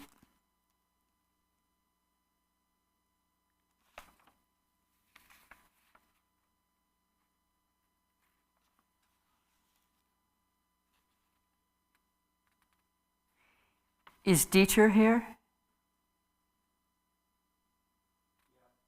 No. Yes? He's not on video, though. He's not on video? I want to see Dieter, please. Raise your hand, Dieter. Is that you? Hi. After all this time. You're on mute. Oh. There you go. Let me hear your voice. Hi, Barbara. Hi. Hi. Okay, so Dieter sends me wonderful long letters. And in this letter, the most recent letter, I'm just going to distill a little bit, okay, Dieter? I'm not going to read. Hope it. I mean, we don't have time for me to read the whole letter. Yeah, I know. I'm teasing you. I'm teasing you. So Dieter is speaking about his practice, very valuable. He can experience a space-like presence, no sorrow, no suffering, no fear, but presence and openness to all around and inside me. And then some doubtful thoughts came up for him as he described that. And speaking of himself, not in general, he seems to have a worry that is this form of practice that gives him the experience of peace and clarity, a convenient way to detach from everything, to go into a kind of everything is okay space, and therefore avoiding a real clash, a real crisis, a real need for change. And in other words, I think if I could distill into another form of expression, you're questioning whether you're really showing up for the people close to you, and whether you're really showing up on the bodhisattva path, because your practice is very peaceful and fulfilling for you, but you said, sometimes I feel like fog. Yes? Sometimes I feel like fog. So then he says, I'm very sad about this. He spoke of a particular instance where he felt like he really didn't show up in his relationship with someone. And then I'm very sad about this, but when I meditate, everything is what it is, in quotations, and therefore okay. So here's where he ends his letter. Do you have an advice, or is everything okay, and life will take care of its own and give me the real crisis anyway? So then he says, I think it boils down to bodhicitta and fear. So I would say it's not that life takes care of its own, but karma sure does. So that's a cautionary note for you, Dieter, that the real crisis will come with the karma that's been incurred by avoiding, if that's in fact the case. I'm not there to judge. I don't know that you're avoiding, but you think you are, and I believe you. I believe you, because this is all of your communications are very honest, and this one is very direct. So I'm going to respond heart to heart, because that's the way you and I communicate, right? A lot of words, but definitely heart to heart. I don't know, some of you may remember a retreat over a year ago when Dieter sent me a love letter. We've never met, this man and I, he's a lovely man, but he sent a love letter saying how wonderful it was, how wonderful the retreat was, and so on. And we've been communicating in that kind of awareness for then, from time to time. It's not very frequent because I don't answer letters all that promptly. So you said it all boils down to the question of real bodhicitta, I guess, and fear. And I think the fear is what I felt when I was sitting at the bar with the Tulku, and he talked about this extraordinary level of bodhisattva commitment, and I was frightened because I saw where I was going, because of the commitments that I make and that I will hold to, but that doesn't mean that one doesn't also fear. So first of all, I want to say that. Let the fear be what it is, see it, and mingle it with clear awareness as you can. And recognize that fear is what we call fear is sometimes the other face of a strong energy towards something. It's like you're on a race, you're going to jump over that barrier, and suddenly you're digging in your heels and coming to a dead stop because you just can't do it yet, right? But the intention is to jump over the hurdle, yes, and into the sand pit, head first perhaps, but you dig in your heels, sand goes flying everywhere, yeah, and you feel silly because you land on your bum, but so that's all right. Oh, that's part of the path too. But here's what I want to say to you, Dieter, and to all of us. I don't know why we're not all on the screen at this time, but anyway, if you are, I trust you're all still in the same room. Yes, it has to do with real bodhicitta and fear. The urgency is the question here. You are doing everything not to experience the urgency of liberating beings, including yourself, from suffering. You're experiencing the peace of freedom from suffering. You need to give yourself a kick. Do you want that just for yourself? Or is that what you want for everyone? That everyone should feel that freedom from suffering and really live with that. Are you taking it beyond the seat, the cushion? You're saying you're not. I believe you. But I hear that there is, because there's conflict, there is a desire to get off that cushion and into the world with your knowledge and understanding and your love. You need to have this be so urgent that it burns the bum on which you're sitting on your cushion.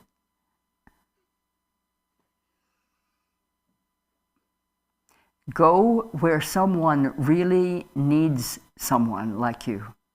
I don't know where that is, given where you are. Maybe it's in a homeless encampment. Maybe it's for a refugee center. Maybe it's in an abandoned animal sanctuary. I don't know where it is.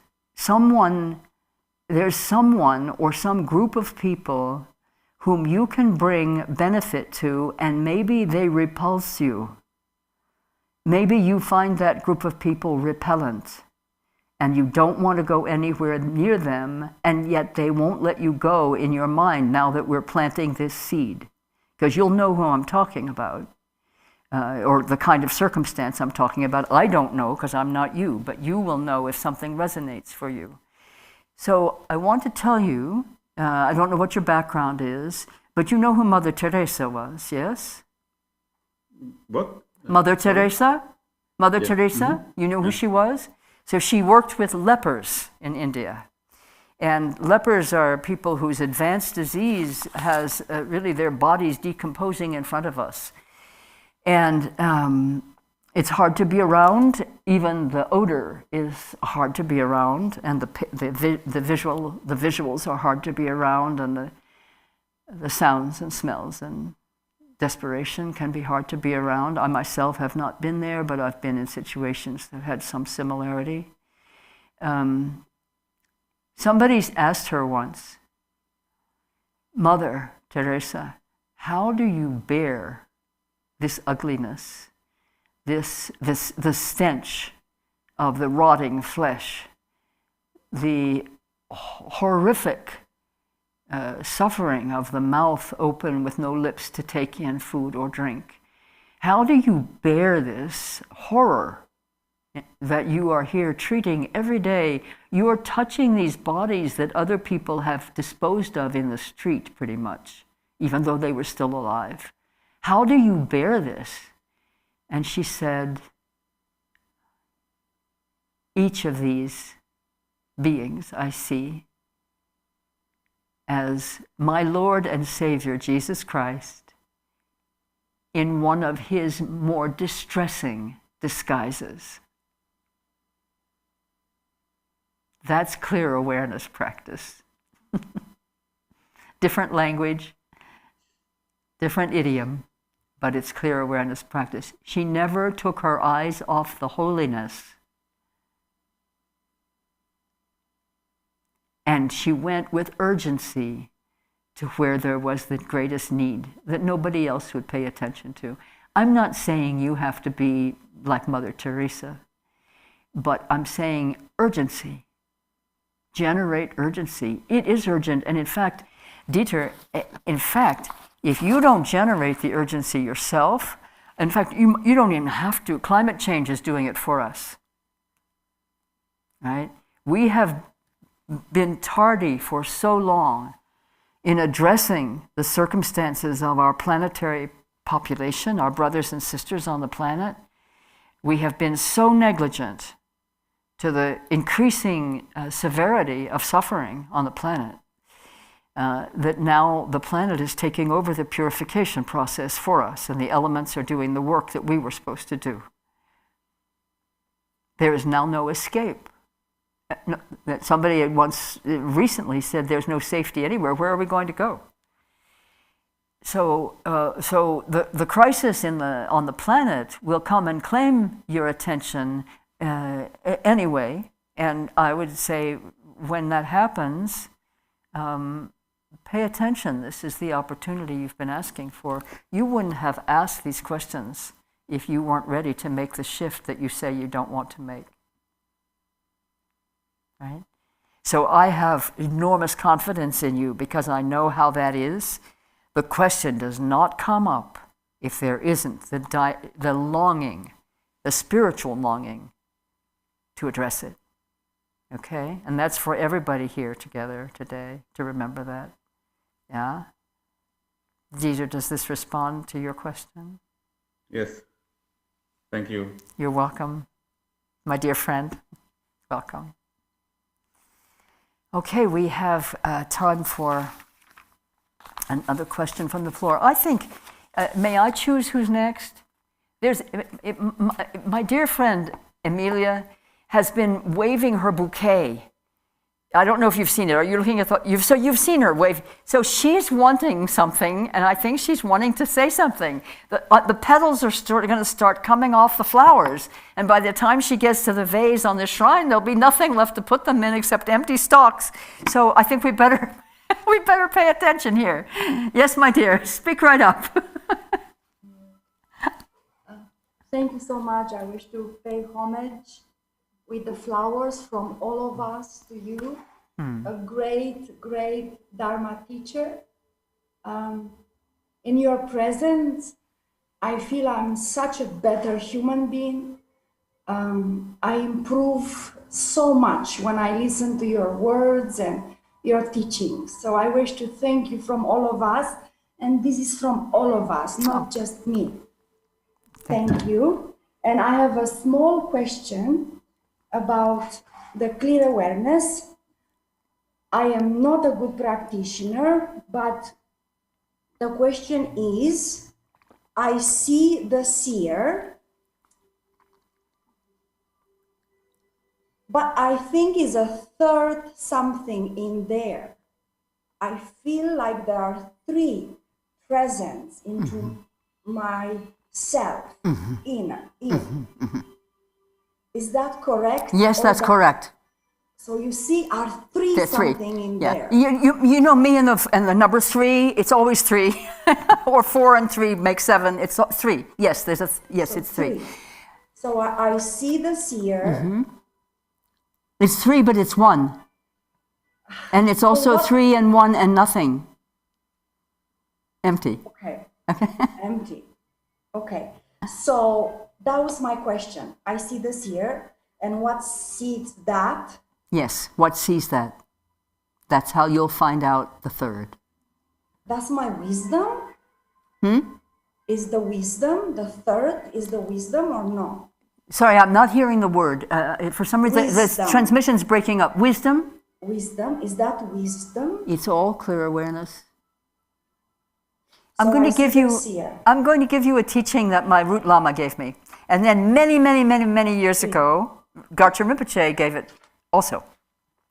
So my root Lama was Dudjin Rinpoche, His Holiness Dudjin Rinpoche, and he had a photograph, and the photograph was just a picture of him gazing, and you could say, well, he was just gazing off into space, but he was not gazing off into outer space, right? He was gazing the way we gaze at the pure mind. And the instructions were written under the photograph, instructions for us. The instruction was, glance at this photograph with pure devotion, then glance at your mind, then see what sees that. It might not be the exact words, but I can send it to you. We look into his face with pure devotion, because it's our Lama, and then immediately after that pure devotion arises, and we're aware of that, immediately we look at our own mind. Garchen Rinpoche says, after pure devotion, look directly at your own mind, immediately. And then, so then Dudjin Rinpoche says, and if you see both together, then you are the excellent one. So the seer, you see the seer, you said, while you were riding your bicycle. I see the seer. I see the seer. Oh, she didn't crash. So I see the seer. So you see in your mind, describe how this is for you, and let's see if that guidance of that photograph fits you. So when I go inward, I see the seer. I see something is watching my mind, my thoughts, my ideas. Something is watching. But then I feel a third presence. I feel like it's 1, 2, 3, kind of an inside of my mind or of me. So I see the seer watching what I think, what I do, but then it's something else there. That's right. But I don't know what is the third thing. No, you keep practicing. Okay, so then I am on the right path. Yes. Great, that gives me excellent confidence. Then I had 2 moments in my whole life. I was walking, I was very relaxed, then everything ceased. Everything was ceased. It was nothing, no sound, no color, ceased. Then I had the feeling in my practice to come back. To what? To come back into that, to come back out of that ceasing moment. Then I walk again and again, it was cease again. Everything ceases. It's nothing around, no sound, no color, no world. So then I thought, I come back again from that cease, from that nothing, that void. So I don't know. I am a simple practitioner. I was just curious. I just want to be on the right path. I want to become Buddha soon. You're on the right track, and you must also be studying deeply the 37 Bodhisattva practices. I start. Yeah. Slowly, I am getting Good. better. Good. That's Thank important. you. Because the bird has 2 wings, wisdom and compassion. Right? Yes, so yes. the experience of void is the wisdom dimension. The experience of love, compassion is the bodhisattvayana. Yes? Yes. Okay? Thank you. Thank you. That's good. Okay. Is there another question from the floor, or shall I? Are we at the end? Yes. One more. let's take one more question from the floor. There are more questions here on my table. Let me just quickly glance to see if I'm missing one that we really ought to all do together here.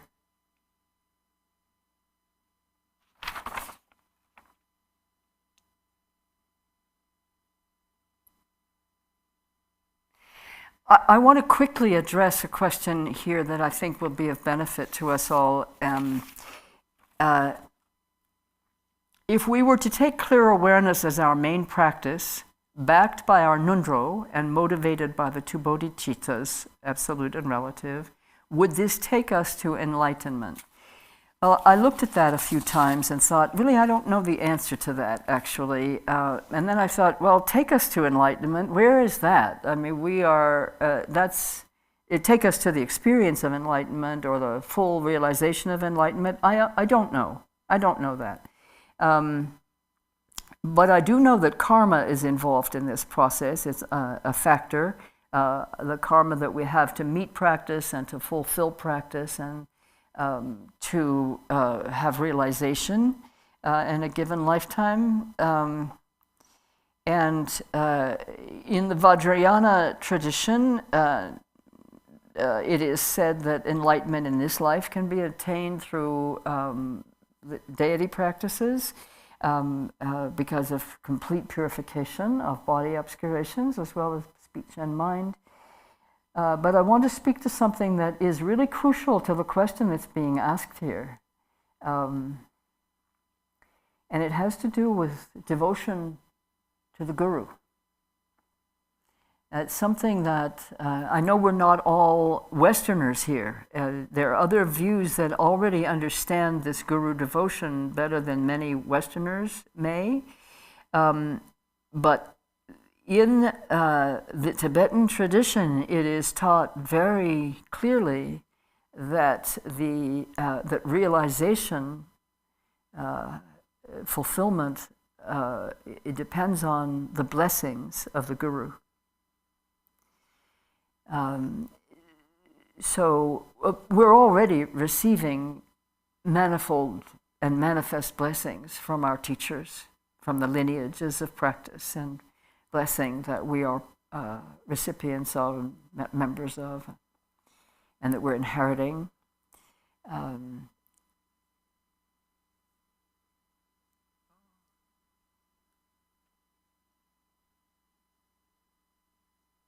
But I want to encourage myself and you to deeply mine your mind and heart and your lives and your memories and especially your aspirations, fueled by your longing and your sense of urgency for the liberation of all, that you deeply mine the ore of the devotion that you have to your teacher, your lama, your guru. And devotion is mutual. It's not a one-way experience, or it's not a one-way reality. Garchen Rinpoche has taught that the disciple's devotion to the Guru is love, and that the Guru's devotion to the disciple is compassion. They are not separable. You can't really have one without the other, ultimately. You can have different gradations.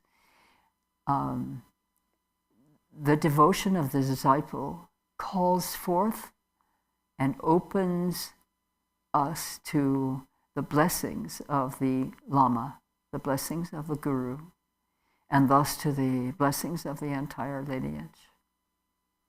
And it may or may not be that this is, the Tibetan tradition is the only one you practice. I don't know.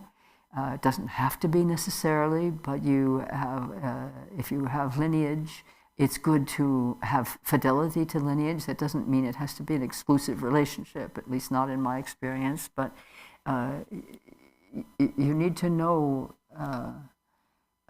where your practices are coming from and where your blessings are coming from. The blessings are always flowing to us, always, always, always, even if we don't have a teacher that we're aware of.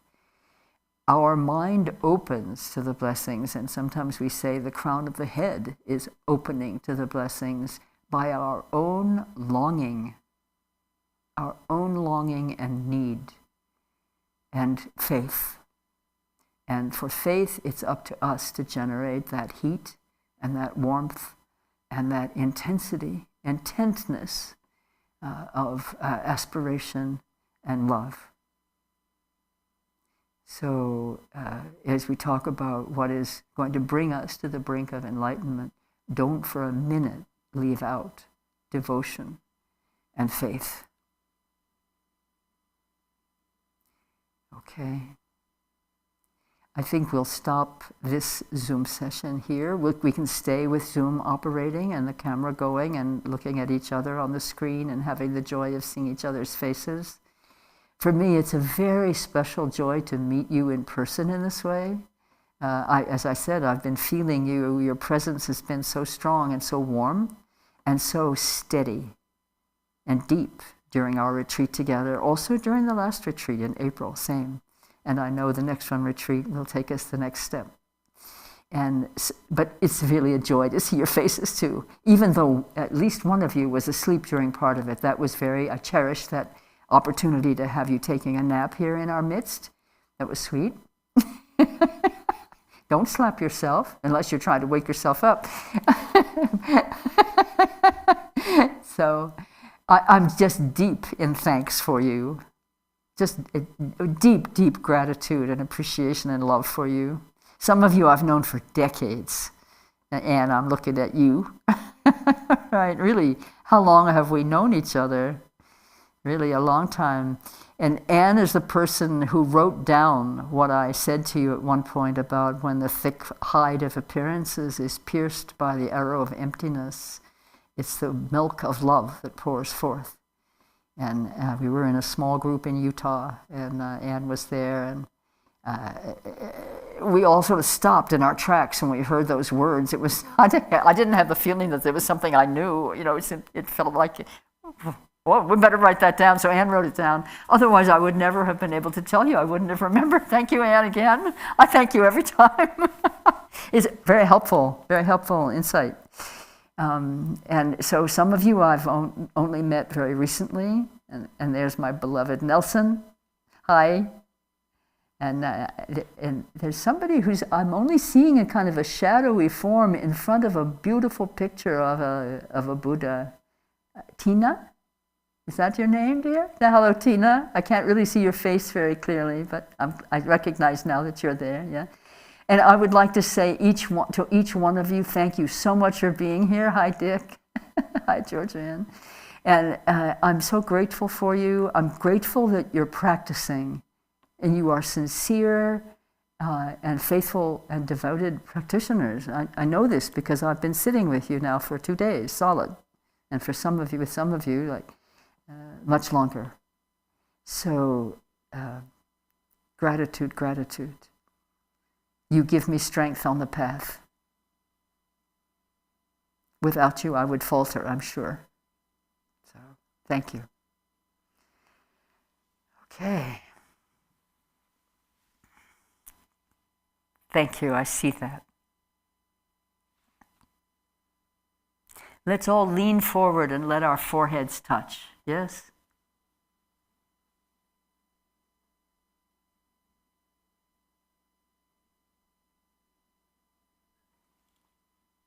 Thank you.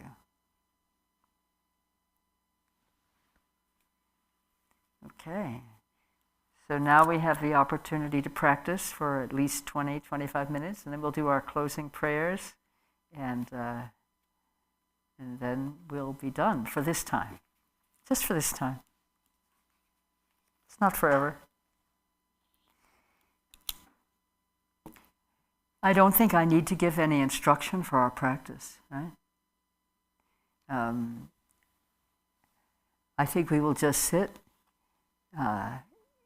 with clear awareness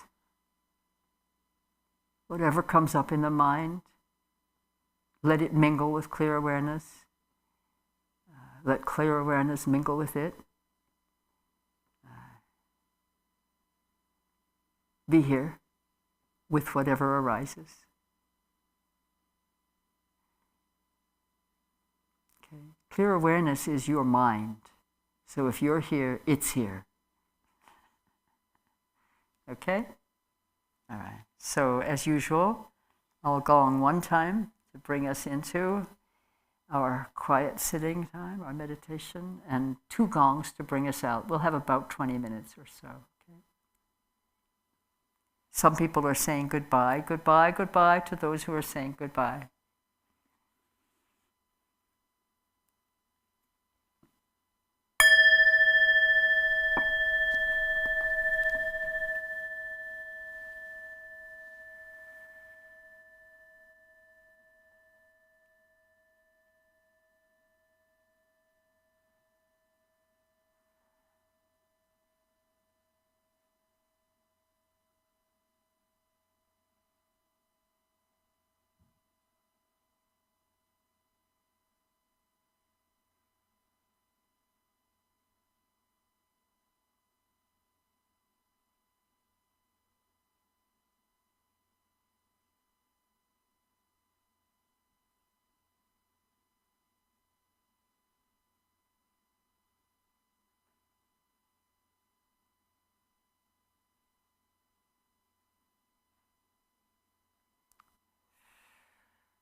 So for those of you who have the yellow book and here's the blue book and the blue book, we're going to recite from these texts.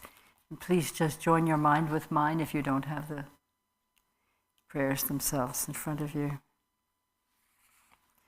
It's very important for every time that we engage in action for the benefit of others, that we then dedicate the merit of that.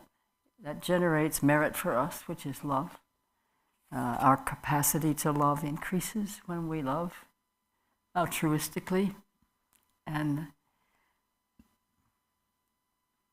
we dedicate that merit so that it is never lost, because merit can be lost very easily. It's like, it's in sometimes the writings, it's likened to a drop of water falling on a hot rock. If it's left to fall on the hot rock, it will evaporate just like that, gone. So we want it to fall into the ocean of merit that has been generated and continues to be generated and will continue to be generated by all who are engaging in acts of love and compassion and virtue to benefit others. The Bodhisattva ocean bank. And then it becomes limitless and permanent. Never lost. So we say prayers of dedication after every practice. That's what we did at the end of the morning practice, and the more extensive prayers are done at the end of the retreat. So that's what I'll be reciting.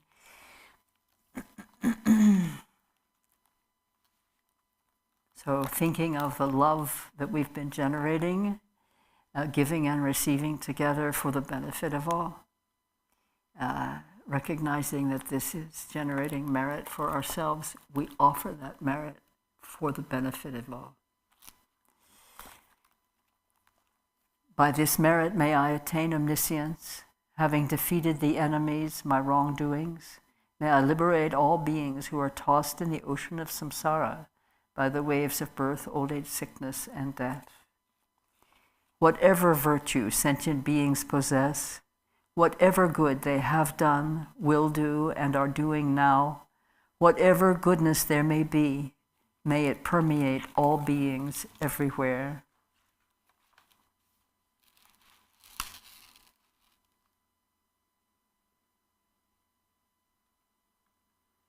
By all the virtue actually performed and mentally created by myself and all sentient beings of the three times, may all beings of the 6 realms attain the 5 kayas and realize the primordial wisdom of the Buddhas in the Dharmadhatu mandala of the awakened mind.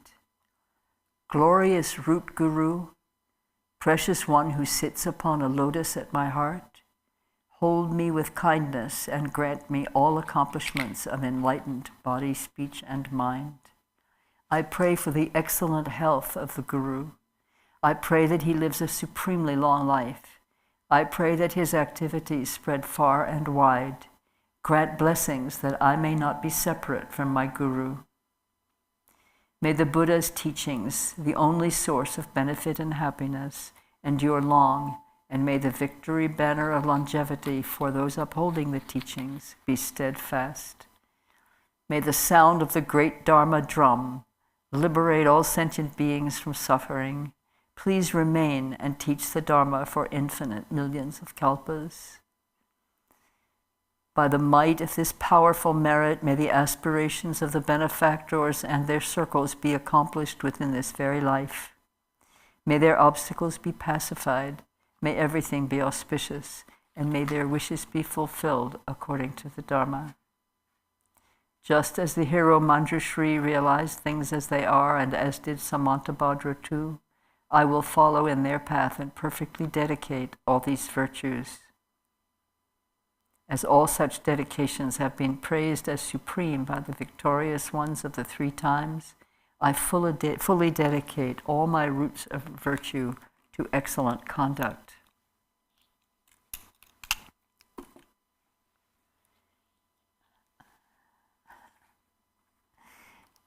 By the blessing of the Buddhas who attained the three kayas, by the blessing of the truth of the unchanging nature of reality, and by the blessing of the undivided Sangha community, may my prayers be fulfilled according to this dedication. By the virtues accumulated in the 3 times by myself and all beings in samsara and nirvana, and by the intrinsic root of virtue, may I and all sentient beings quickly attain unsurpassed, perfect, complete, and precious awakening. Great Vajradhara, Tilopa, Naropa, Marpa, Milarepa, Dharma Lord Gampopa, Pamodrupa, and Lord Rikonpa, may the auspiciousness of all the Kagyu Lamas prevail.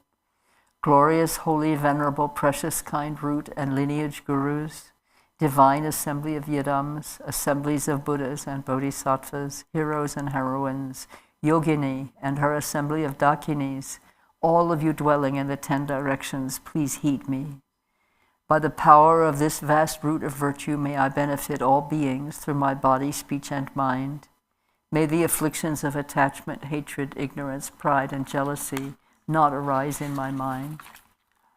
May thoughts of fame, reputation, respect, honor, and concern for this life not arise for even a moment. May my mind stream be moistened by loving kindness, compassion, and bodhicitta, and may I become a spiritual master with good qualities equal to the infinity of space. May I gain the supreme attainment of Mahamudra in this very life. At the moment of death, may I not experience the suffering of being abruptly severed from this life. May I not suffer a terrible death. May I not die confused by wrong views. May I not experience an untimely death. May I die joyfully and happily in the great luminosity of the mind itself and the crystal clarity of Dharmata. May I in any case gain the supreme attainment of Mahamudra at the time of death or in the bardo.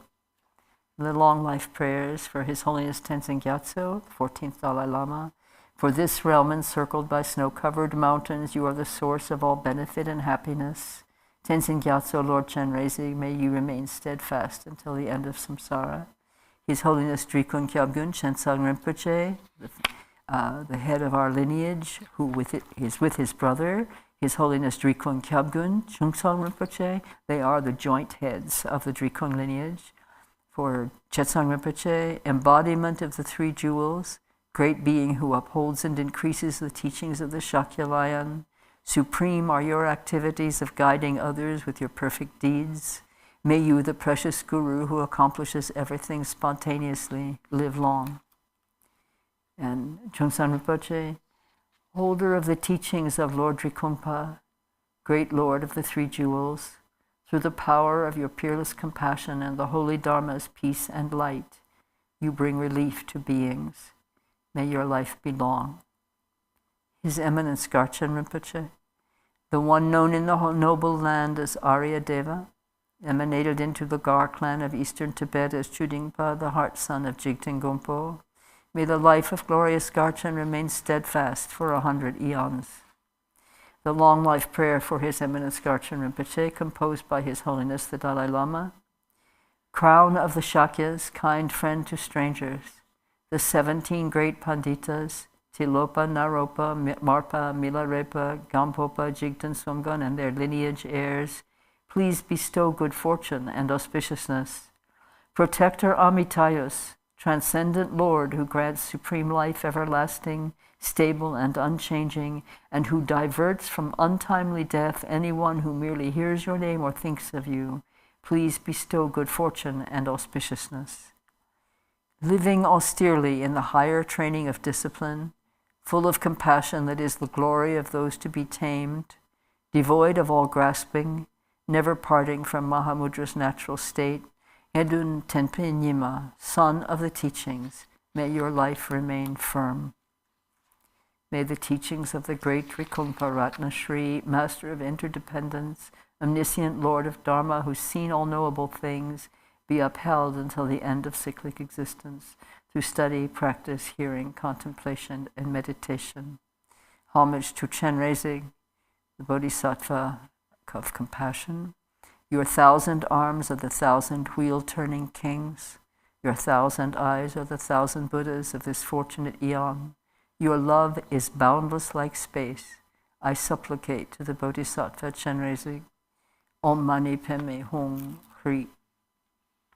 May this virtue may I swiftly accomplish, Lord Chenrezig, and may I bring all beings without exception to that state. May bodhicitta, the precious and supreme mind, arise in whom it has not yet arisen.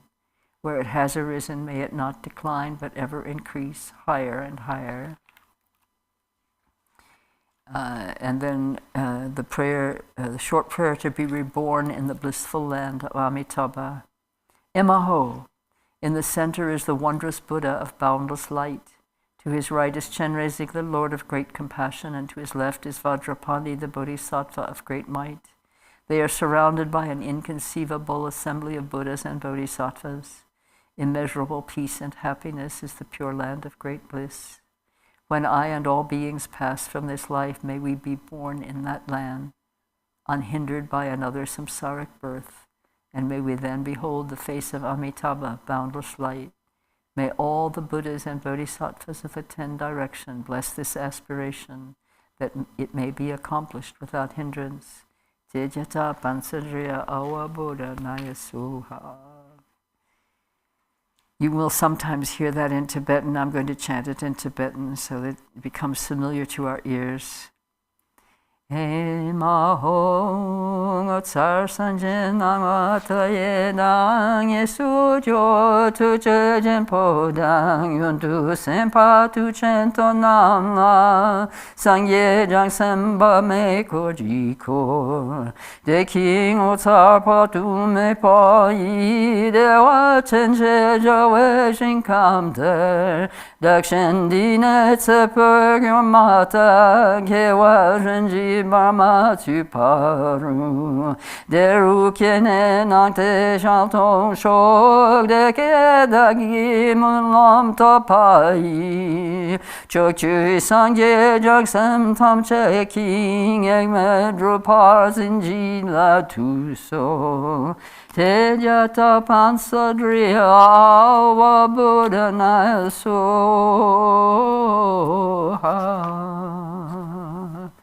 The prayer for world peace and welfare. Is it possible for people to have a copy of this who don't have the prayer book? Can you, how do we do that? If you go to garchin.net, it is in our resource library. You can download this entire blue book and I believe the entire yellow book as well. Good. Thank you very much. Prayer for world peace and welfare. The 3 jewels and 3 roots, trustworthy source of refuge, and in particular the Lord of Snow, Avalokiteshvara, Jetsuntara, and Guru Padmasambhava, I supplicate you, please follow your previous pledges. Bestow blessings that this aspiration prayer may be fulfilled most perfectly. Due to the degeneration of times when thoughts and deeds of beings are perverted, and the inner and outer elements have lost their balance, humans and cattle are seized by epidemic disease previously unheard of, intruding Rahu's, Naga's, powerful demons and dark forces, blight, frost and hail, bad harvest, warfare and so forth, erratic rainfall, heat, misery and droughts in the world, destruction by the elements such as earthquakes and the threat of fire, and in particular barbaric offenses causing harm to the teachings are rampant. May all types of harm and injury around the world be swiftly pacified and overcome. May precious and supreme bodhicitta spontaneously arise in the mind streams of all beings, human and non-human, and may they be free from destructive thoughts and deeds. May all be endowed with a loving mind for one another, and may well-being, glory, and prosperity prevail throughout the world. May the Buddha's teachings spread far and wide and ever last. By the truthful power of the 3 roots, the Buddhas and Bodhisattvas, by any root of virtue existing in samsara and nirvana, and by the power of our perfectly pure highest intention, may the fruition of our supplication and aspiration be attained. Emaho. And in that spirit of homage and powerful intention, I want to acknowledge the humble spirit of service and love of all those who are here at the Garchen Institute, from our precious Guru on down to us, and especially to the staff of the Institute. First of all, of course, His Eminence Garchen Rinpoche, and then to all the lamas and nuns who serve here, to all the staff, and all the work-study students and practitioners who come to spend varying periods of time here. They keep the wheels turning, and I don't mean just the wheels of the organization, but the wheel of Dharma itself has been kept turning all these many months that we have been shut down, locked out, and separated apparently from each other, but not. Not so. From the time lockdown first began, Dharma came pouring out into the world 24/7. Seemed like every Dharma in the center suddenly knew how to do Zoom. Right? And teachings just were anywhere, at any time, day or night. Somewhere in the world, Dharma teachings were being offered online to all of us. And so in all the Dharma centers, the wheels were kept turning that allowed the Zoom and other forms of communication to go forward, and the wheel of the Dharma just turns and turns and turns. And my colleagues and beloved friends here at the Garchen Institute are turning that wheel all the time for us, 24/7, by practice and devotion and love. So I'm deeply thankful. Every time I'm able to come, I feel as if I'm coming home. And I feel as if, well, am I not always here? And then the answer is yes, I'm always here. I'm always here at the Garchen Institute. My mind is always here. My heart is always here. I'm always with each of you now, too, now that we know each other so well. It's very intimate to do a 2-day retreat. And at some point, we'll be able to do some in person. You know, that time will come. It's not yet. We're having a little setback named Delta, and then there may be other setbacks with other names in the venerable tradition of Greek names. But we're hanging in. We're doing the best we can. Some who've practiced with us have been ill. Some members of my sanghas have lost relatives to COVID. And I have lost members of my spiritual elders. The elders, one member has died. But that's temporary. You know, the state of death, the mind continues.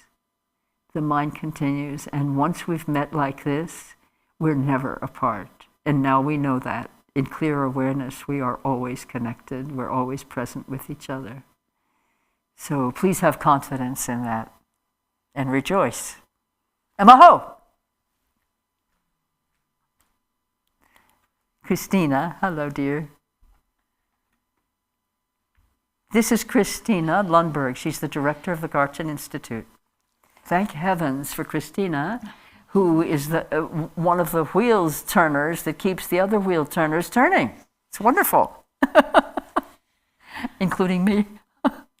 On behalf of everyone that participated in this retreat, I'm going to make this offering to Lopon Barbara, and we just thank you from the most sincere place in our hearts for your truly incredible offering of wisdom and compassion, just in the most sincere, truthful, real, direct presentation and gift. And I know that you are all feeling the same way as far the gratitude that we feel for the decades of practice and all of your hard work and hardships and your perseverance and your diligence and your devotion to arrive at this moment in time to be able to share what this gift that you're giving us now to help us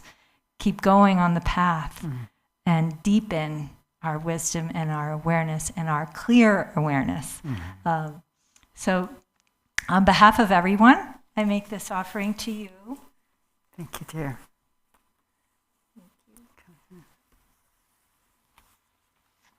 I am placing this around the neck of everybody who's here. Christina, you represent multitudes.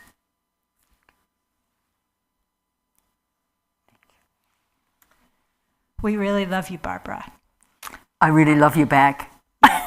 And take a moment, though. You and I had a brief conversation, I believe it was yesterday, when we were talking about how Rinpoche is a lama. Well, he's a lama. I mean, really, what can we say? But we were talking about the particular way in which he teaches and how he gives the Dharma. He gives us how it works. He gives us how it works. And so we then can say, oh, okay, then in that case, go ahead. I'm going to go straight ahead because now I have how it works. And we were talking about how those kinds of teachings, the expression you used made me laugh later on in the evening when I was thinking about it, that we want to give the Dharma, we want to get under the hood and show how it actually works. So we have the Lama of Lamas to give us the way to think in that way. How do we actually do this? And then when we get the information about how we actually do it, then we feel on fire to do it. That urgency. Because it's an urgency that's joyous. It's like, Emaho, I get it.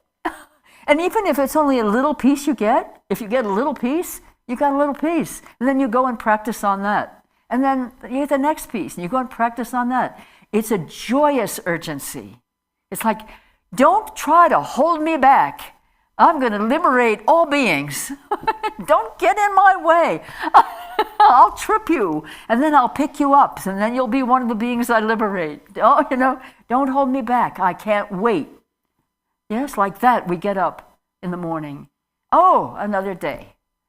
Not another day, another dollar. Another day, another opportunity. It may be we're not very strong. I'm sometimes not very strong physically, and so maybe I can't do very much, but I can get out of bed.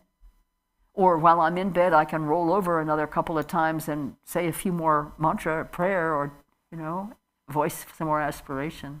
So, joyous urgency, Dieter. Joyous urgency. Okay. Sorry, I kept you from your appointed task. Thank you for keeping the fire burning for us through your teachings and helping to illuminate how it does work in the application and the integration. It's priceless, and we need it, and we're just so grateful that you're willing to give that. So thank you. I'm choiceless. But Amelia is going to send a picture of a practitioner with her hair on fire, right? So send it to Christina. Yeah, and we'll make sure everybody gets to see it. Okay. I also just want to remind this is my agent that this is the incredible book that Lopon Barbara recently published last year. It came out. And 5 minutes before lockdown. 5 minutes before. Brave, Generous, and Undefended. It's her commentary on the 37 Bodhisattva practices, and it is truly brilliant. And it's a must-have for your Dharma library, for your Dharma practice. So we have it here. You can see on the screen. We've got it available in our web store. So please purchase one, and what you'll receive is actually a signed copy. Lopon Barbara has kindly agreed to sign all the copies that we will be sending out. So be sure to get your copy of this. And then, for those of you who may not know, the first book that Lopon Barbara, Amelia's got it there too, a spiritual memoir, Light Years, that Lopon Barbara wrote. I'm not sure. 2011. Took 30 years. This is also quite the masterpiece. And she shares so honestly and nakedly, really, in this book, all of her path, her practice. And I highly recommend this book. It's not light reading. It's deep. And it's very provocative, and it will make you look in the mirror at your own path and your own practice. So we also have this in the bookstore. Okay. Thank you, Christina. Absolutely. And thank you all again for joining, and I hope to see you next time. We will schedule another retreat with Lopon Barbara hopefully soon. Everyone, thank you. Take care. Be well. Thank you. Couldn't do it without you.